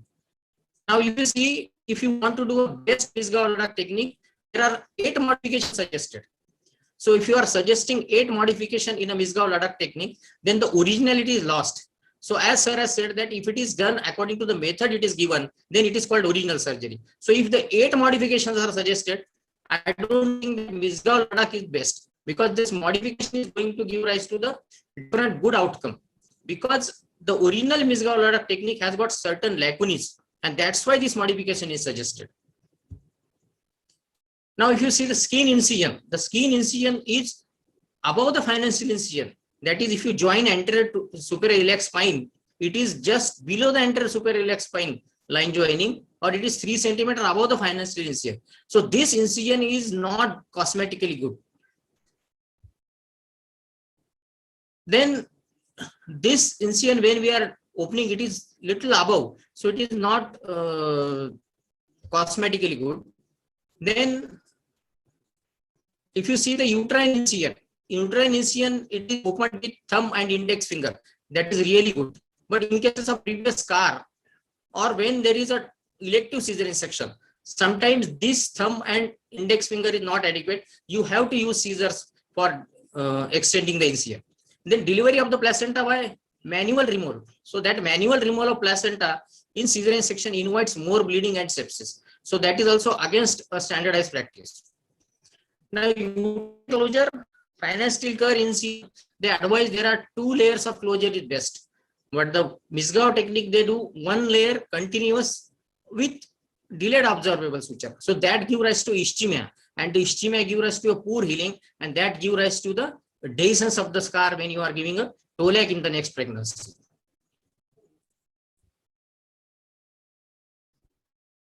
Now, Misgav technique, the commonest advantage which I said, it is quick at everything. Quick entry, quick exit, and quick discharge. But in the advantage of Kerr's technique, you see, it has also got less blood loss, good anatomical restoration, repair is easy, chance of rupture of the further pregnancies are very less, extension of the incision is easier to control, so the uterines are not exposed, healing is very good, and lesser chance of adhesion. I think this lesser chance of adhesion is very important. Even sir has shown his initial side that next time when you opening the Misgav technique in previous section, directly you are opening in the abdomen. So uterus is directly connected to the abdomen. So this is a very bad adhesions even we have witnessed. Now what the literature says, if you go the PubMed and if you search the Misgav technique, so there are only 73 results are coming from 2000 to 2020. And if you search in last 5 years, then only 10 results are coming. So if this cesarean section, this Misgav is so attractive and catching, then why people are not doing more studies on this? So this is a big question mark. So that it may not be that good for others. Then even the PubMed, if you search, there is no clear-cut studies mentioning a Misgav technique and other thing. This is one modified Misgav versus a finance steel. Even that was studied, and they have shown that a double layer closure of the uterine incision give rise good myometrial approximation, no circulation, and dehiscence is very less. So this is again favoring the Munro-Kerr's method. Journal of Perinatology shows that compare between modified Misgav duct and Caesarean section. So again, it is modified. Here also they are emphasizing that double layer close, very good scar and very good results in the TOLAC. Now single versus double layer, these are things are also mentioned in PubMed, but again you can correlate with the single layer closure in Misgav. So the double layer again it going to give rise to a good outcome. So we again say that Misgav duct is not helping our woman to have a good TOLAC in the next pregnancy. Then another data says that if you see a Caesarean technique in one previous Caesarean delivery and the modified Misgav duct technique, so there are certain no changes, but the adhesions which they come, they are so tremendously bad that the patient required a lot of morbidity. So previous scar is a dangerous thing. Then what we did in our GMC Aurangabad also, you can see in 2017, we studied this Misgav duct technique, ideally the way the Michael Stark has told. And we found that it is a good technique for non-scarred uterus, for primary gravidas, for low risk patient, definitely not for previous scar, for high risk patient, and for the patients of TIC. So even we got confused after study. So we also advocated in our conclusion that Misgav duct is good technique if you follow certain modifications. So ideal Misgav duct technique is sometimes more deleterious. So modification you have suggested. So we are the follower of phalansteal Kerr incision than a Misgav duct technique. Then the Cochrane. So everybody believes in Cochrane. In Cochrane, there is no data showing the Misgav duct technique. Whatever the Cochrane data is, whatever the Caesar trial is there, whatever the Coronis trial are there, they are all showing the technique of section, but not a single trial is showing a Misgav duct technique comparison. So the data is insufficient to endorse on it. Then the Bible, the Williams. What Williams is saying, the Joel Cohen's Misgav duct technique. This is a technique, it requires modification. It has got inherent complications. So even the textbook got only one paragraph for this, and there are no much results of this. That's why our traditional Muro financial Kerr we advocate, and even in GMCH Aurangabad, even 2007 study, the Misgav duct technique is not popularized, not because I am a professor, even the student and other faculty are not doing, because it has got an inherent complication. So we strongly suggest financial Kerr incision or a modified Misgav duct. So ultimately, I think at the end of this all Mahale sir's thing and our different literature review, I think we should convince that we should do what old world says, but we should hear the voice and the ability what we can give better to the woman. So let's agree evidence-based medicine. So at present, there is a strong evidence in favor of financial modified Misgav duct. There is no evidence with the Misgav duct technique per se. So again, it is a time at the end of debate. I will say now the debate is over and the victory is won. Thank you very much for your patience listening. And again, I thank and with humble request, I say Mahale sir that this is my submission. Now you can give your final verdict. Thank you very much. There are judges to do that. Yeah. I think Thank you before to we give our judgment, Kesha sir, your opinion. For 2 minutes. Again, good evening, everybody. Dr. Gadappa, I am very happy that you agreed with me on one point, that whatever complications of Misgav duct we get, they are because of the wrong modifications which are done by people without understanding the real facts and the scientific basis behind Misgav duct. As I've shown in few slides, we find that when the rectus sheath is separated from the rectus muscle, there is a wide area, and this area is exposed to the uterus, and that is the reason their adhesions occur. But if the Misgav-Ladakh technique is done properly, as explained by Michael Stark in 13 steps, we find that there is no dead space in the subcutaneous tissue. There is no dead space between the rectus sheath and the rectus muscle, and therefore there are no adhesions. But because the varied modifications are done, and only those aspects of Misgav-Ladakh are adapted, which save the time, and therefore we get to see the complications. Now, one more thing I would say from the audience, the obstetricians who are more than 60 years of age, women obstetricians who are more than 60 years of age, and those who don't belong to very VIP families in their early days, all have undergone cesarean section by midline subumbilical incision. And for them, the Fannin steel was not available. Dr. Gadappa is working with a charity hospital, just as Michael Stark worked with Misgav-Ladakh. Presently, that hospital is no more charity. And here we find that in the old city of Jerusalem, most of the cases what they used to get were poor people, poor women, and also from Palestine, the refugees. The meaning is that actually the helping the refugee, the meaning of Misgav is helping the refugee, and therefore they have to look towards the economical aspect of Misgav-Ladakh, and even we are there, and we are further going to go after this, because this 19 is persisting, although it is 21 now. Because of COVID-19, we are still in 1999, and the coming 5 to 10 years are going to be very bad, and our surgical procedures have to be economical, that is, which save sutures, which save antibiotics, which save the hospital cost, hospitalization cost, everything. And therefore, it is my request to Dr. Gadappa and to all the, I would say, chairperson, co-chairperson, judges, and all the august audience, that everybody should go through the steps of Misgav-Ladakh as given by Misgav-Ladakh. And as you said, there is nothing superfluous. And everything is evidence-based. And if you follow that, you are also going to save time, also going to save suture material, you are going to require less instruments, and the technique is absolutely scientific, non-traumatizing. He is using scissors minimal, only the gentle fingers are used where they are required, and at places scissors, knife, nothing is used. Thank you. And Thank you, Dr. Mahale. Yes, madam, there is no compulsion that the alice should be applied. You can take additional suture and avoid that. And not taking a subcuticular stitch is a tremendous advantage, as I shown by 2 photographs. Thank you, madam. Thank you. Dr. Gadappa, from your side. Unmute yourself. Unmute. What Mahale sir is saying is, I will agree for it.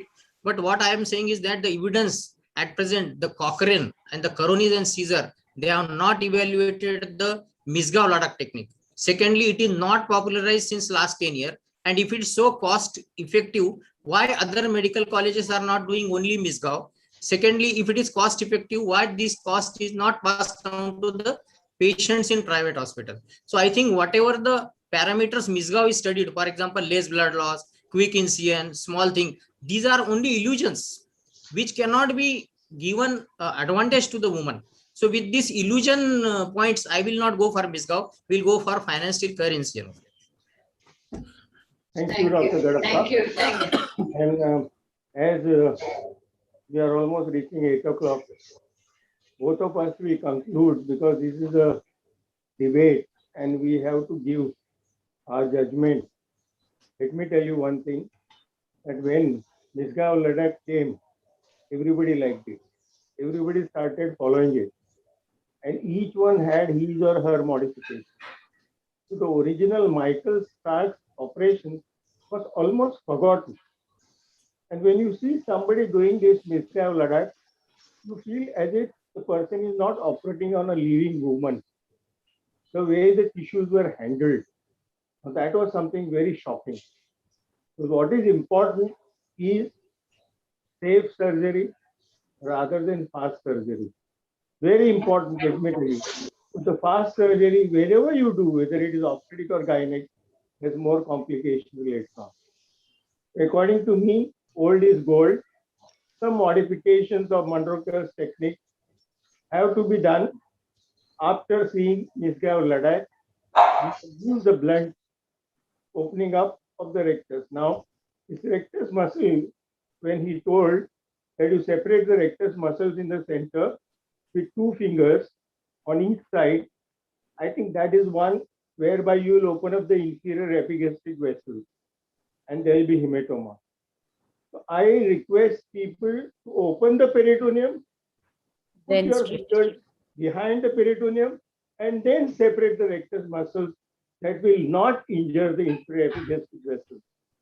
Number 2, over a period of time in last 2 decades, subcuticular stitch is very, very safe. And from the point of view of women, it is any time appreciated by the woman undergoing C-section. I learned subcuticular stitches in 1977 when I was doing my first course with Dr. Sharat Shah and Dr. Sunil Chauban. And I all throughout, wherever we have taken fenestrine, we have used subcuticular all throughout. So I think I leave it to the gynecologists what they should adopt in their practice. They can pick up the best thing from both the methods and use it for the advantage to the patient. Thank you very much. Sheila? Sir, as I said, both of them have done an excellent job. Dr. Mahale already evaluated even the Misgav Ladakh and all the how the modifications happened. And as you said, I think everybody has their own modifications. Okay. So at the end of the day, it is the women's safety which is more important than anything else, whatever we are practicing. Okay. Like we have to respect the tissues. We have to see that the adhesions are less. And we have gone back again to double layer closure. I think both of them have done an excellent job. And I think it's very difficult to choose that who is. We have a poll question also, madam. According to me, both of them have done a very good evaluation of the method which was given to them. Okay. Okay. So that's what, no, sir, both of them have done. Yes, I mean, yes, sir. both were the separate procedure. This was Misgav Ladakh and that was Muro. Arun Mahale and Dr. Gadappa, they have done a fantastic job. Fantastic job. I request all the gynecologists listening to this webinar to pick up the best from both the methods. Very true, very true.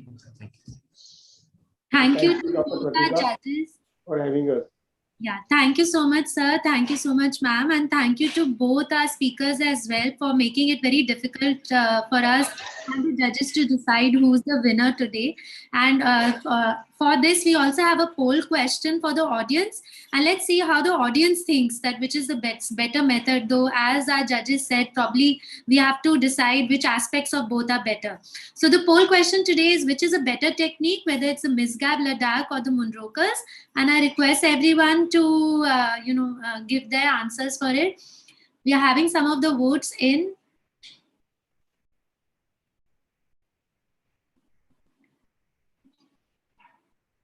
Yeah, it's. So 51 people have voted. And Munrokas, there's a landslide victory as 63% people have voted for Munrokas as compared to 37% for the Misgav Ladakh. So we have an objective, audience poll at least, which shows that maybe they believe that Munrokas is a better option. So thank you, and we conclude this session, the debate. Diksha, I just want to say that we are really fortunate that we had this debate by such two very senior persons, and which was recommended by Dr. Ajay Mane. So thank you, Dr. Ajay, for providing such excellent faculty. Thank you so much. Now we'll move on to second. It was a lot of learning. Thank you, madam. Definitely. Thank you, madam. I don't recognize Stark, I don't recognize Munrokar, I recognize Mahale sir, and I recognize only Srinivas Gadappa. Thank you so much. Both of them were fantastic. Yeah. Thank you for such an interesting debate session to both our speakers, who I think had a very interesting and their own way of making us look at both the Caesarean section techniques. And now we move on to the much awaited talk by Shyam Desai sir. And we had some problems early on. So I would request the support team to start Sir's presentation, as we have been really waiting to hear Sir's opinion on the rising cesarean section rates, especially in the Indian scenario. So over to Sir, and please support team to start Sir's presentation.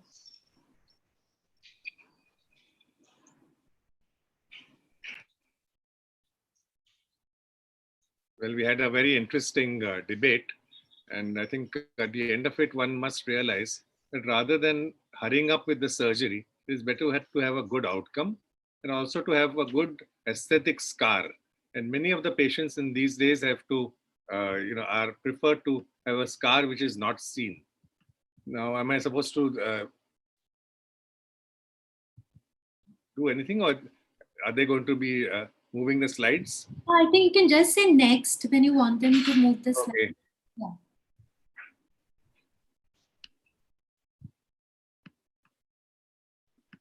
Now I'm supposed to be putting this off. Huh? All right. I'd like the first slide, please. No, that's the first one. Yeah, before this. That's right. So now cesarean section is a very commonly performed operation. In fact, it is bread, butter, and jam for obstetricians. And even people who have said that they do only endoscopic surgery do occasionally go down and do a cesarean whenever it's required. Now, the cesarean section has evolved over the several centuries, and I won't go into the history of this operation. The only thing that concerns all of us today is that are we doing too many cesareans? Because cesarean sections were initially thought to be a way out where the baby could not be delivered vaginally for some reason, but because of certain problems, for example, like CPD, or if the baby was transverse, then one had to opt for a cesarean section. Next slide, please. Now, the steps of the cesarean section are all well known to all of us. After incising the abdomen, either through a vertical midline or a pan and steel or a Muro operation, or even the Misgav ladder technique, one reaches out to the lower segment of the uterus. Now, this lower segment is definitely a part of the uterus which is preferable to incise because the healing is much better as compared to the upper segment. The various fibers are split rather than cut. Next slide. Now, with increasing safety of this operation, one more or less takes for granted that this operation is actually a surgical procedure, and one really accepts it as just another means of delivery. Next slide. Now, the Lancet in 2018 said that even though we say that, well, it's just another method of delivery, one must not forget that a vaginal delivery has far less morbidity and mortality as compared to a cesarean section. Because after a cesarean section, we have an increased risk of uterine rupture.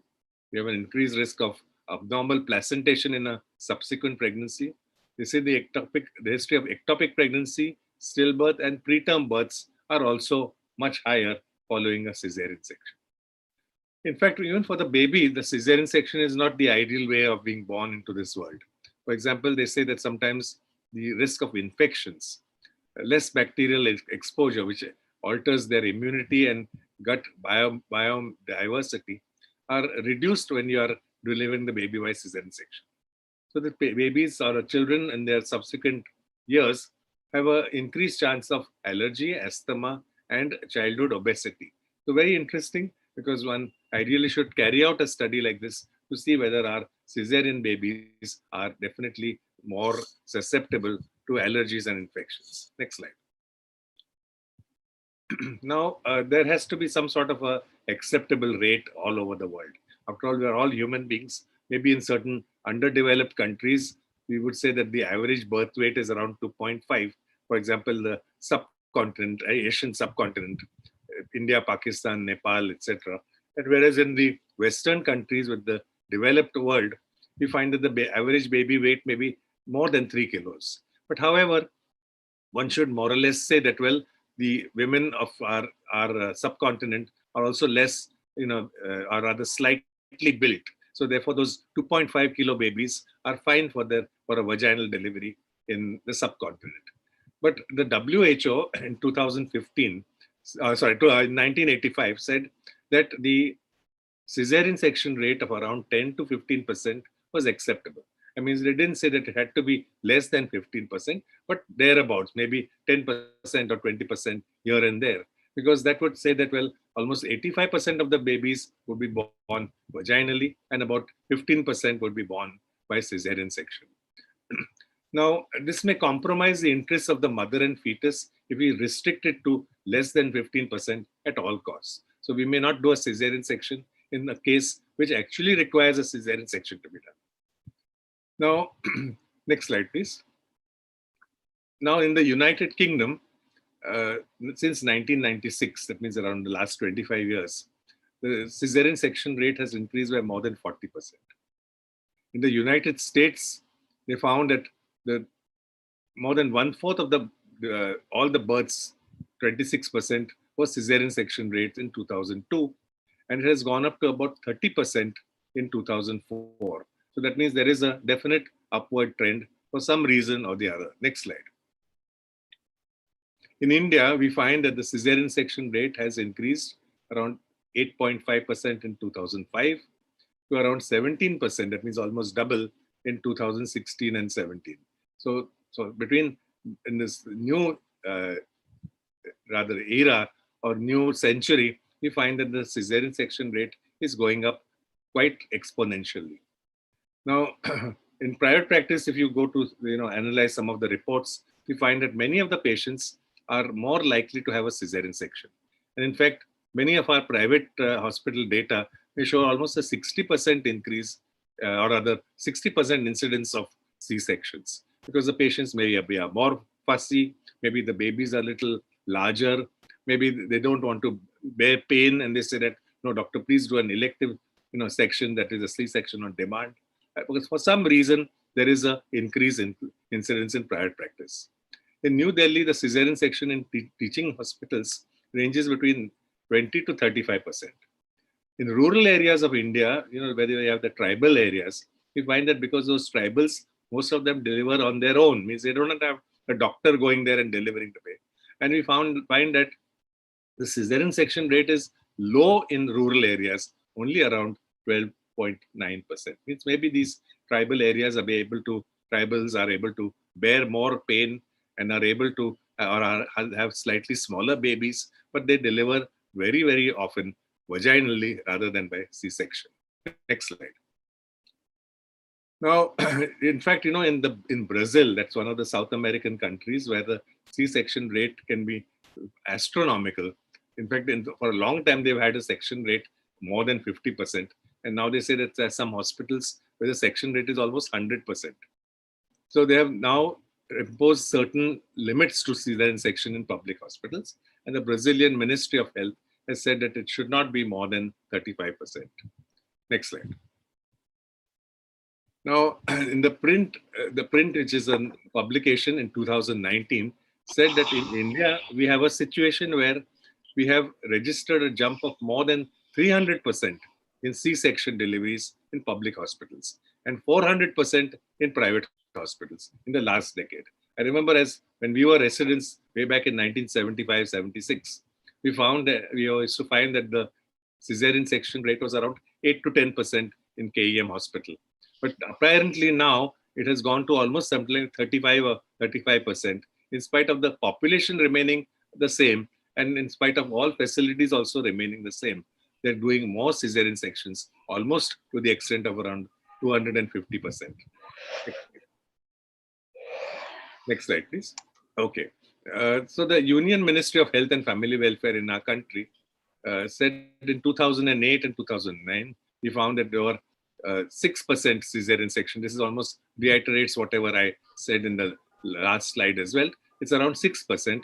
But now in 2018 and 2019, which is a decade from then, we find that around section rate is approximately around 14% of the total births. And that too is in public hospitals. Next slide.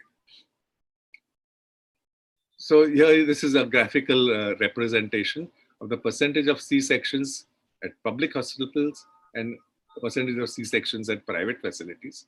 And we find that in the year 2000 and 18 and 19, we find that the limit of cesarean section or the incidence of cesarean section is around 13.9, whereas in private it could go to almost 35%.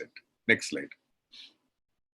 Now, the Hindu raised a very strong, publication, or rather a strong notice to all of us, to say that if we are not careful, India might soon be have the most cesarean sections in the world, because we have such a huge population. So imagine if you're doing sections for almost 25 to 30% of our deliveries, you can imagine how many patients would be delivered by C-section. Next slide. So we find this particular graphic where we find that, seeing the various incidences of C-sections, they've given various shades of that red or crimson to our states. And we find that the number of cesarean sections is maximum in 3 or 4 states. Heading this particular list is Telangana, where it's almost 60% cesarean section. Then we have Kerala and Tamil Nadu, which are around 34-35%. Then we have Jammu and Kashmir, where it is at 33%. And all the other states are more or less than 20% or so. So more or less, we have a problem in mainly 3 or 4 states. And in these particular states, there should be an adequate audit to find out, was a cesarean section really necessary? Next slide. Now, again, this is the written text about that particular graphic, and they said that more than a third of the births are delivered by sections in several states of India, such as Andhra Pradesh, Kerala, and Telangana, with rates above 50%. So therefore, we has to carry out an audit in these states, and we find that if you compare them with Nagaland and some of the northeast states, where the incidence is just around 8 to 10% and not more, you have to find out what is the difference in the technique that they follow. Next slide. Now, how can we reduce the C-section rate?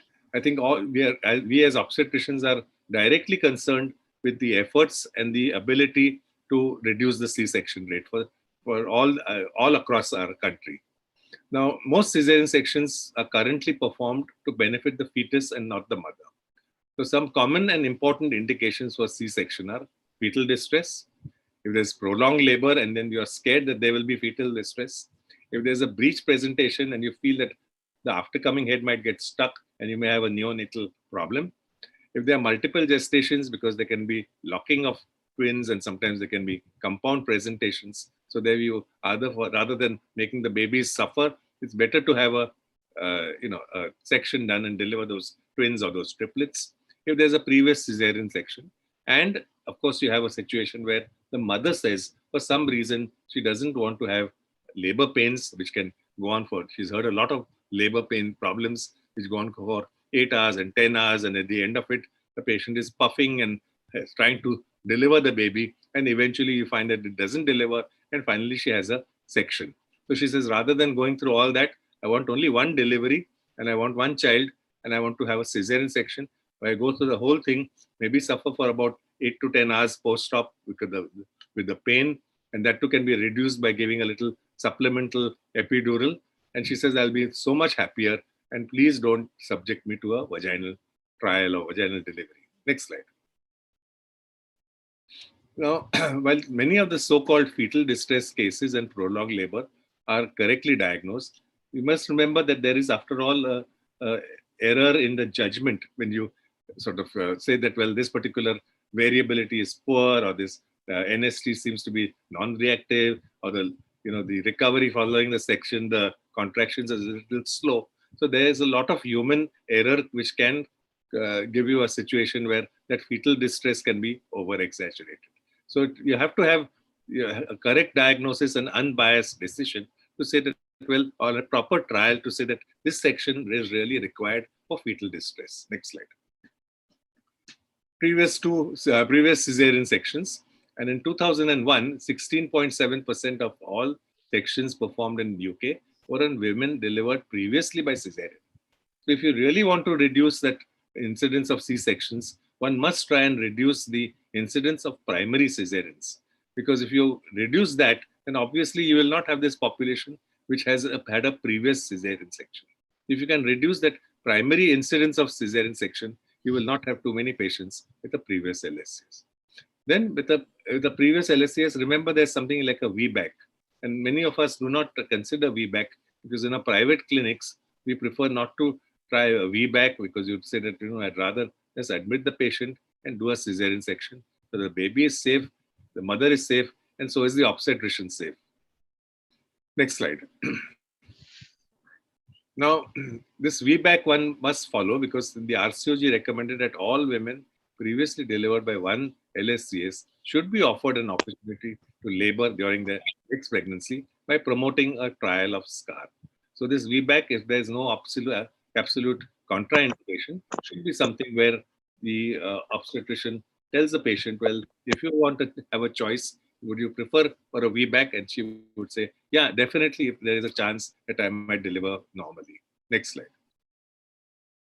Breech presentation, and nothing has really increased the incidence of C-sections for breech rather than the Hannah trial, Mary Hannah, where they sort of found that cesarean sections are the best route for delivery of breech presentations, and that word got around so quickly, so that as a result they found that there was a large number of patients, a large number of obstetricians who just stopped doing breech deliveries, whether it's for primary or for multi. You would rather say that, well, it has improved in a trial that C-section is the best way of delivering these babies, and therefore we will not do any vaginal breech deliveries.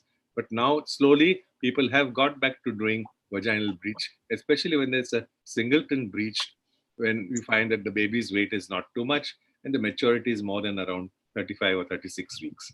So therefore, one must try and reduce the incidence of sections for breech. Next slide. Now, because of IVF, we have many more patients coming with multiple pregnancies.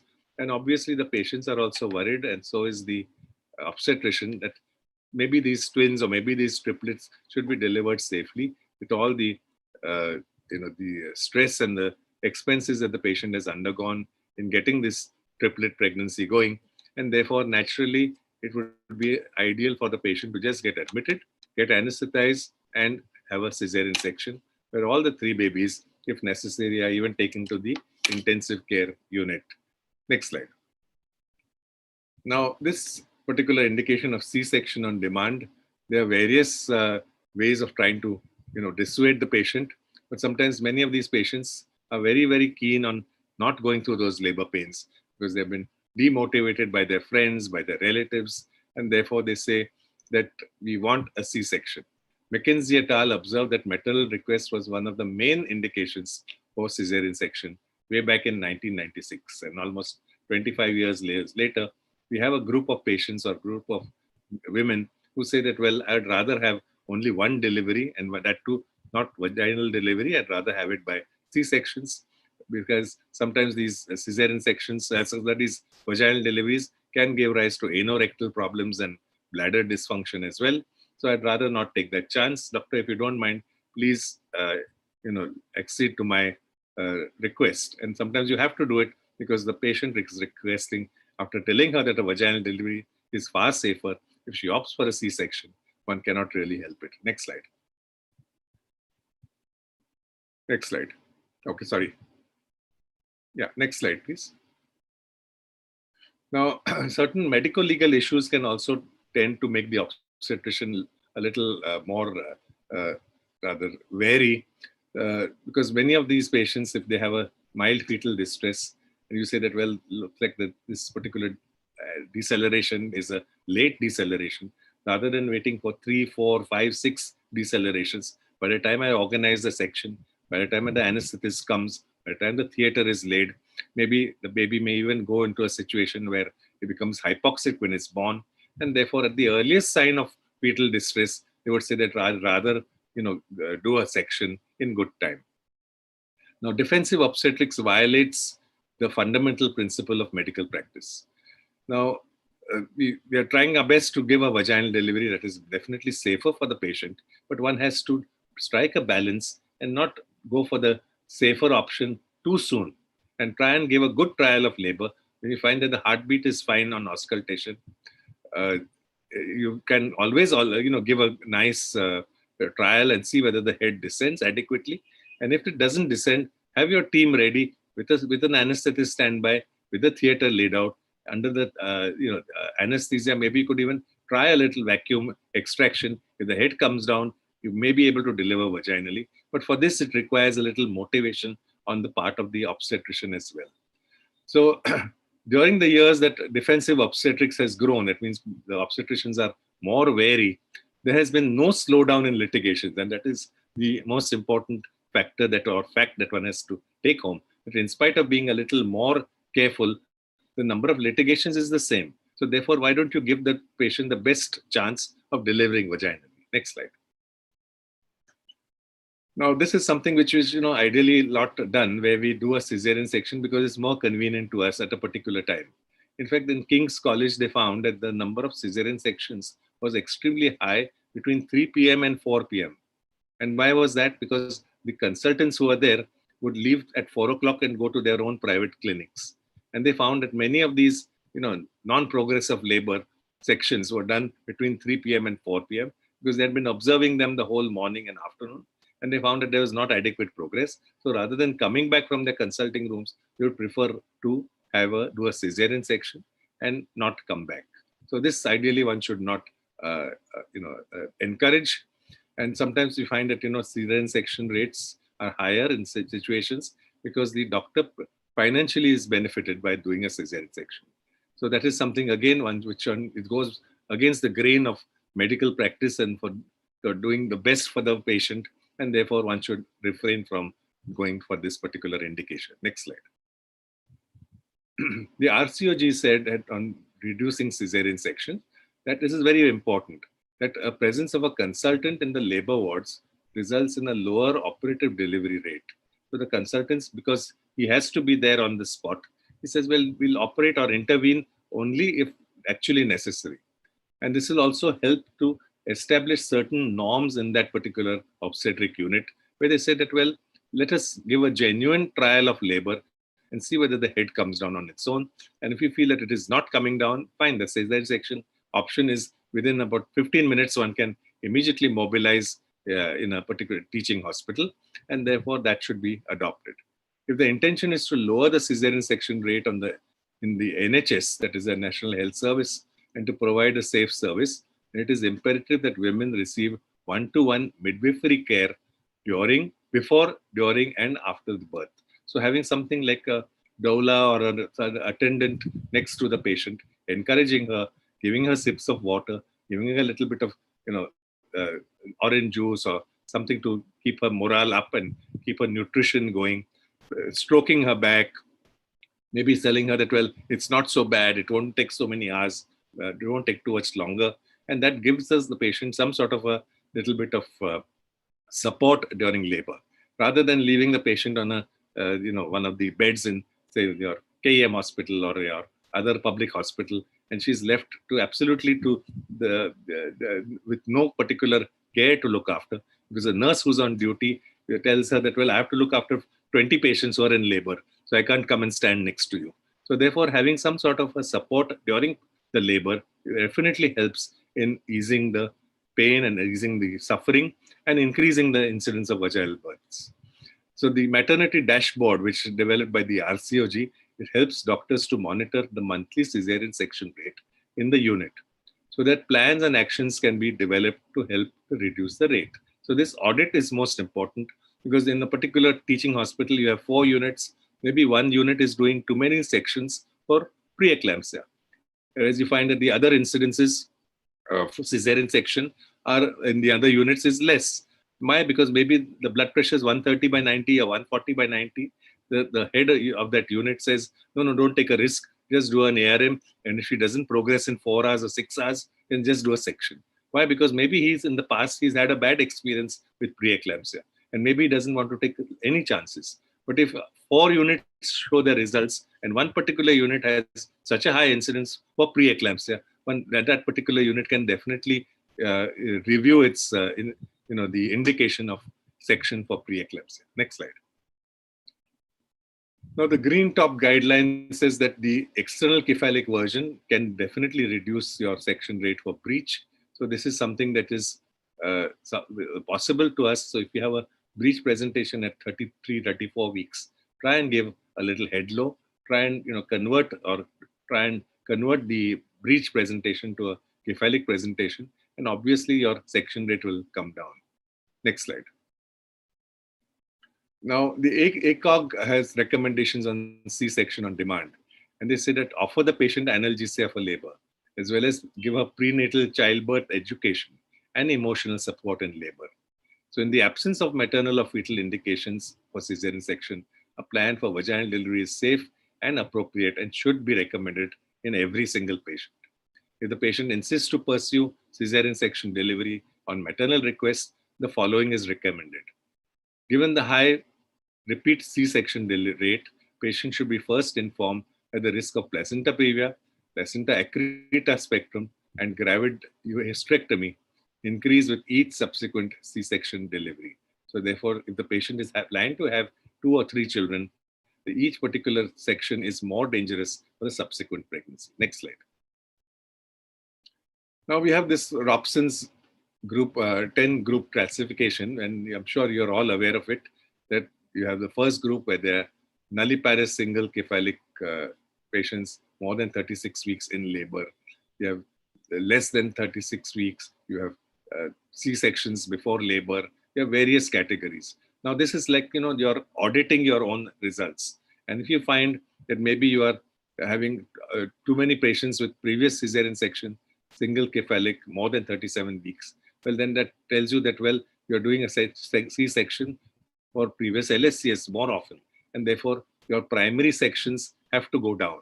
So this can, be a very, very useful way of auditing not only your results, comparing your results with other units in the same hospital and with other hospitals in the same state or same country. So therefore, this is something which we should all encourage our teaching hospitals to participate in. So using this 10 group classification, one is able to find out in which particular type of a patient are you more susceptible or more likely to do a cesarean section, and audit that particular group more carefully. Next slide. So the WHO expects this classification to help healthcare facilities, and it is meant to assess the effectiveness of strategies or interventions targeted at optimizing the use of C-sections. So this WHO has developed guidelines for its use, implementation, and interpretation, including standardization of terms and definitions. So therefore, one can compare your practices with other units and consider changes in your own practice. So this is like a retrospective evaluation of all the stress. Next slide. So how we have some countries where the cesarean section is not as high as in Brazil and India and the UK and US. And some of these countries, especially the Scandinavian countries, the C-section rate is still close to 15%. And some of the lowest maternal and perinatal mortality rates are observed in these countries. Now, how does this occur? Well, the Dutch, that is the Netherlands, have a unique obstetrical model which relies heavily on midwives. And these midwives are, they are there with the patient, they're encouraging the patient, they're telling her to push when the uterine contractions come on.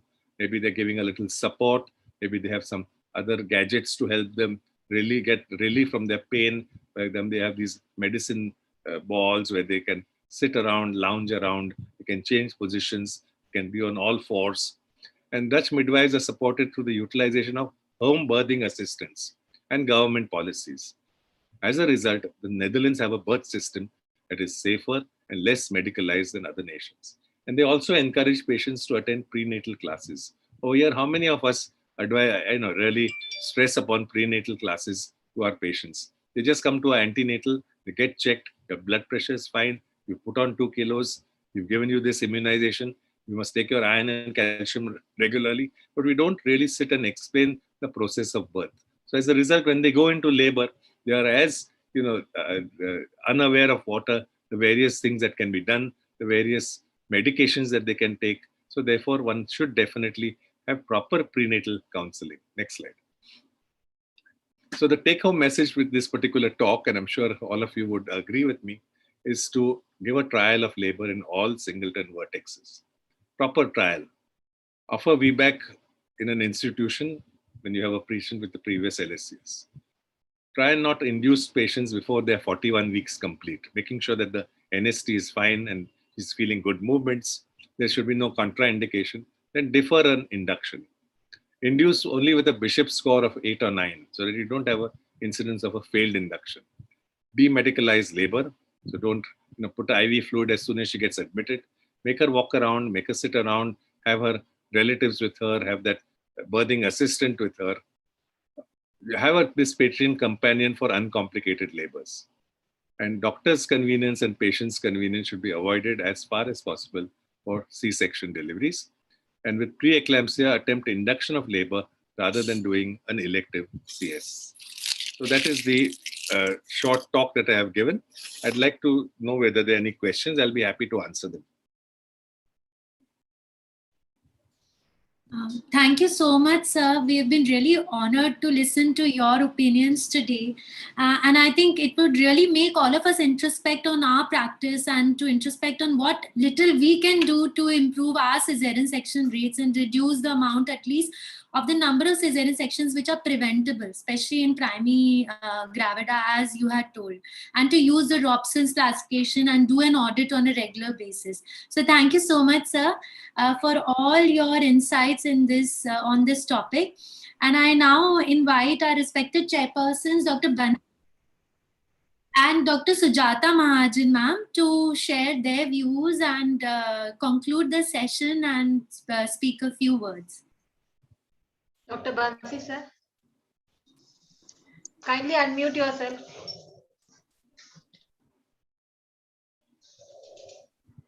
Yeah. Thank you, sir. Sir, the great teacher and very cool and comprehensive talk. Sir covered almost all the points and it was really a good thing to hear sir talking. Are there any questions that the audience has? Sir, I think you have answered everything because it was coming in that and you have covered everything in that. Okay, Yeah. fine. Thank you, sir. Thank you. Diksha? Yes. I request Dr. Shobha madam to kindly add something. Dr. Shobha Gudi madam is there. Dr. P.K. Shah sir is there. Dr. Shyam, sir, thank you very much. That was an excellent talk. And I think it was much required for our current day practitioners to listen to some overall perspective on why the cesarean section rates are rising. And of course, some insight into their own practice. I think your talk has more than being didactic, you have actually encouraged practitioners to become introspective on what is happening in their own practice. Because we are directly responsible for the rising rate. Yes. Correct. Each one of us. And I think you brought out very, very wonderful tactics in the form of Robson's and external cephalic version for breech and eliminating NPL as an indication for cesarean. Non-progressive labor is never an indication. The indication has to be refined to either an OP position or a cephalopelvic disproportion or, a cervical dystocia or a frank CPD.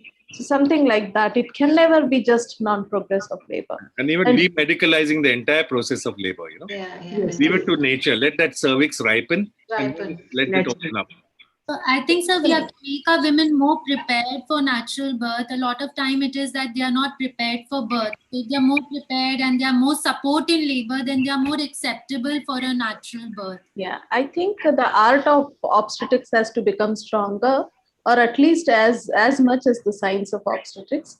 And sir, another thing is, don't you feel that if we provide better labor analgesia, if we provide more universally epidural analgesia, if obstetric anesthesia can be promoted as a real, In private practice, we don't have the a number of anesthetists who can come and sit with the patient for That is the 24 thing. hours. That is, yeah. And in public hospitals, the anesthetists are not interested in obstetric They're not anesthesia. in- whether it is our responsibility to bring it up as a subspecialty, Yeah, so that's that right. In fact, our obstetricians should have about 3 months of delivering patients, obstetric patients with epidural.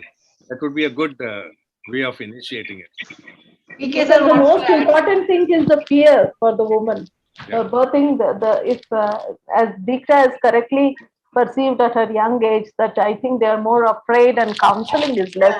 That they are suddenly taken aback when they start getting contractions. They will not be mentally prepared. Ikisha sir, yes sir, please. Sir. Shyam, yeah, was excellently covered talk. For the listeners, Shyam is my classmate from KEM Hospital. We are good friends. We actually shared a room together when we were residents. Yeah. A few comments, Shyam. Not on your talk, but just for C-section, how to reduce. Yeah. And you very rightly said that the primary C-section rate has to be brought down.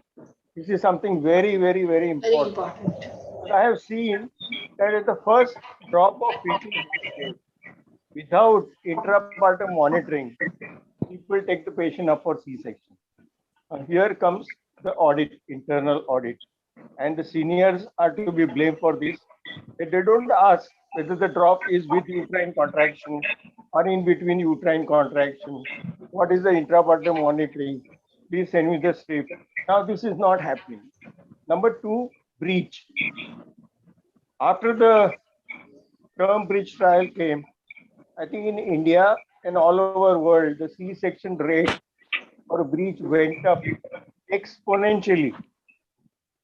And the second person who did this trial with Anna, he talked in Kerala during AICOG. It was totally a biased trial. Totally a biased trial. And in my unit for 32 years, when I was at Sion Hospital and KEM Hospital, we delivered breech vaginally in 2/3 of patients. 2/3. Today, what has happened that today's generation of residents have not seen breech being delivered vaginally. So obviously, when they go into the private practice, they will not have courage to deliver this breech vaginally, and they will go for C-section. So I think what is required now is in teaching institutions, more and more vaginal breech deliveries.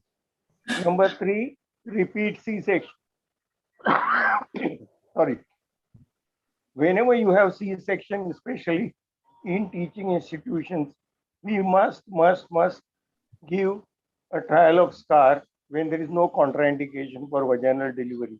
And if people have got this, people have seen, the residents have seen this happening in their unit and other units, I think they will have guts to do this in their private. Today, everybody wants shortcut and people want to run away from responsibility.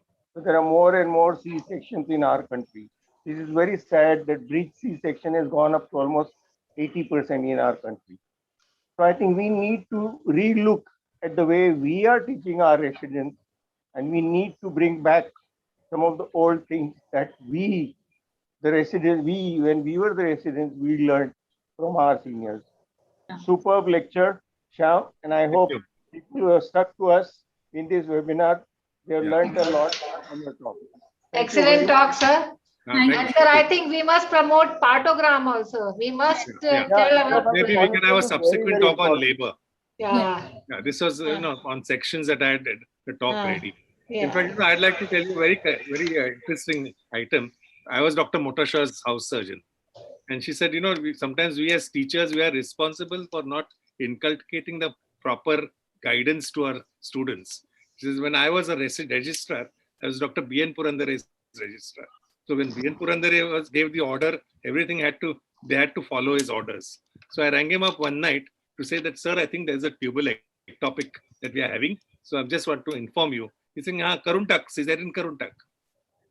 So that means sometimes we, without giving proper attention to what the residents are telling us, we say, Caesarean kar dalo.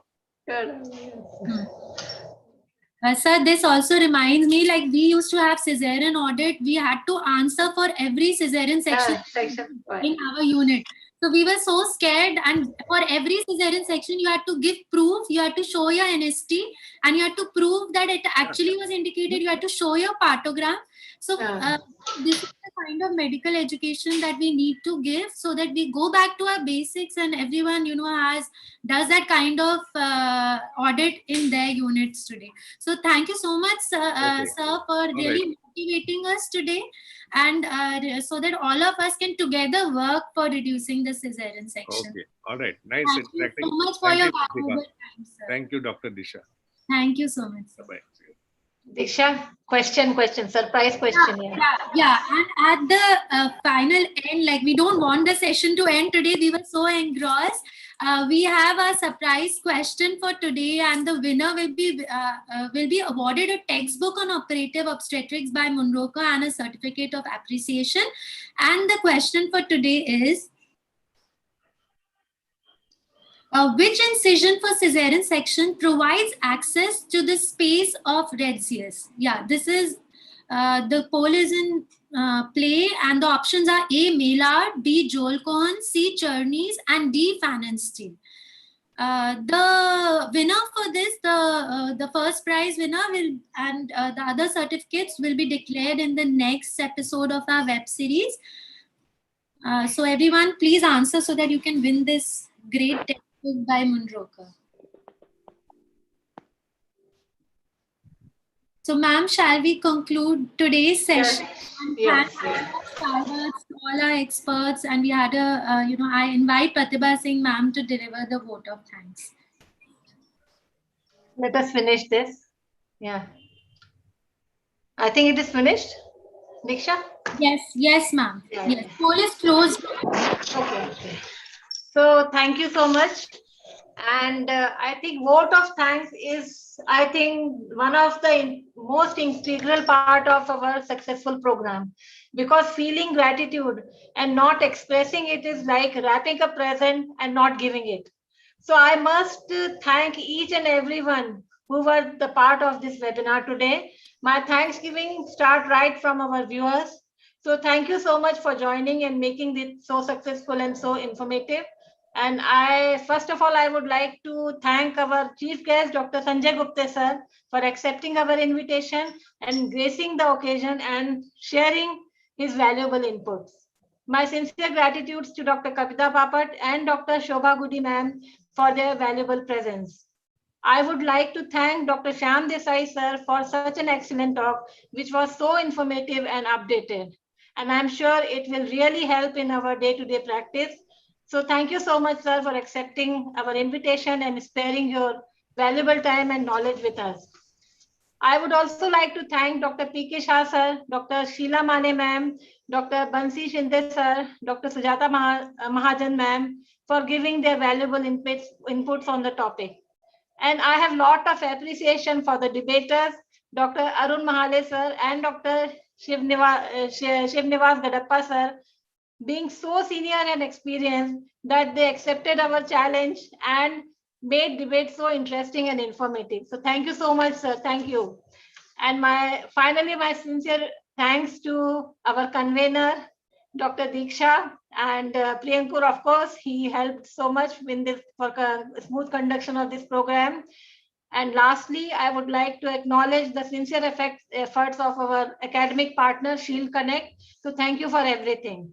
So with this, I will end, and I invite all of you for our next session again on 17th of this month with another interesting and important obstetric topic. So till then, good night and goodbye. Thank you so much. Thank you so much for joining. Thank you, everyone. Thank you. Thank you, everyone. Thank you.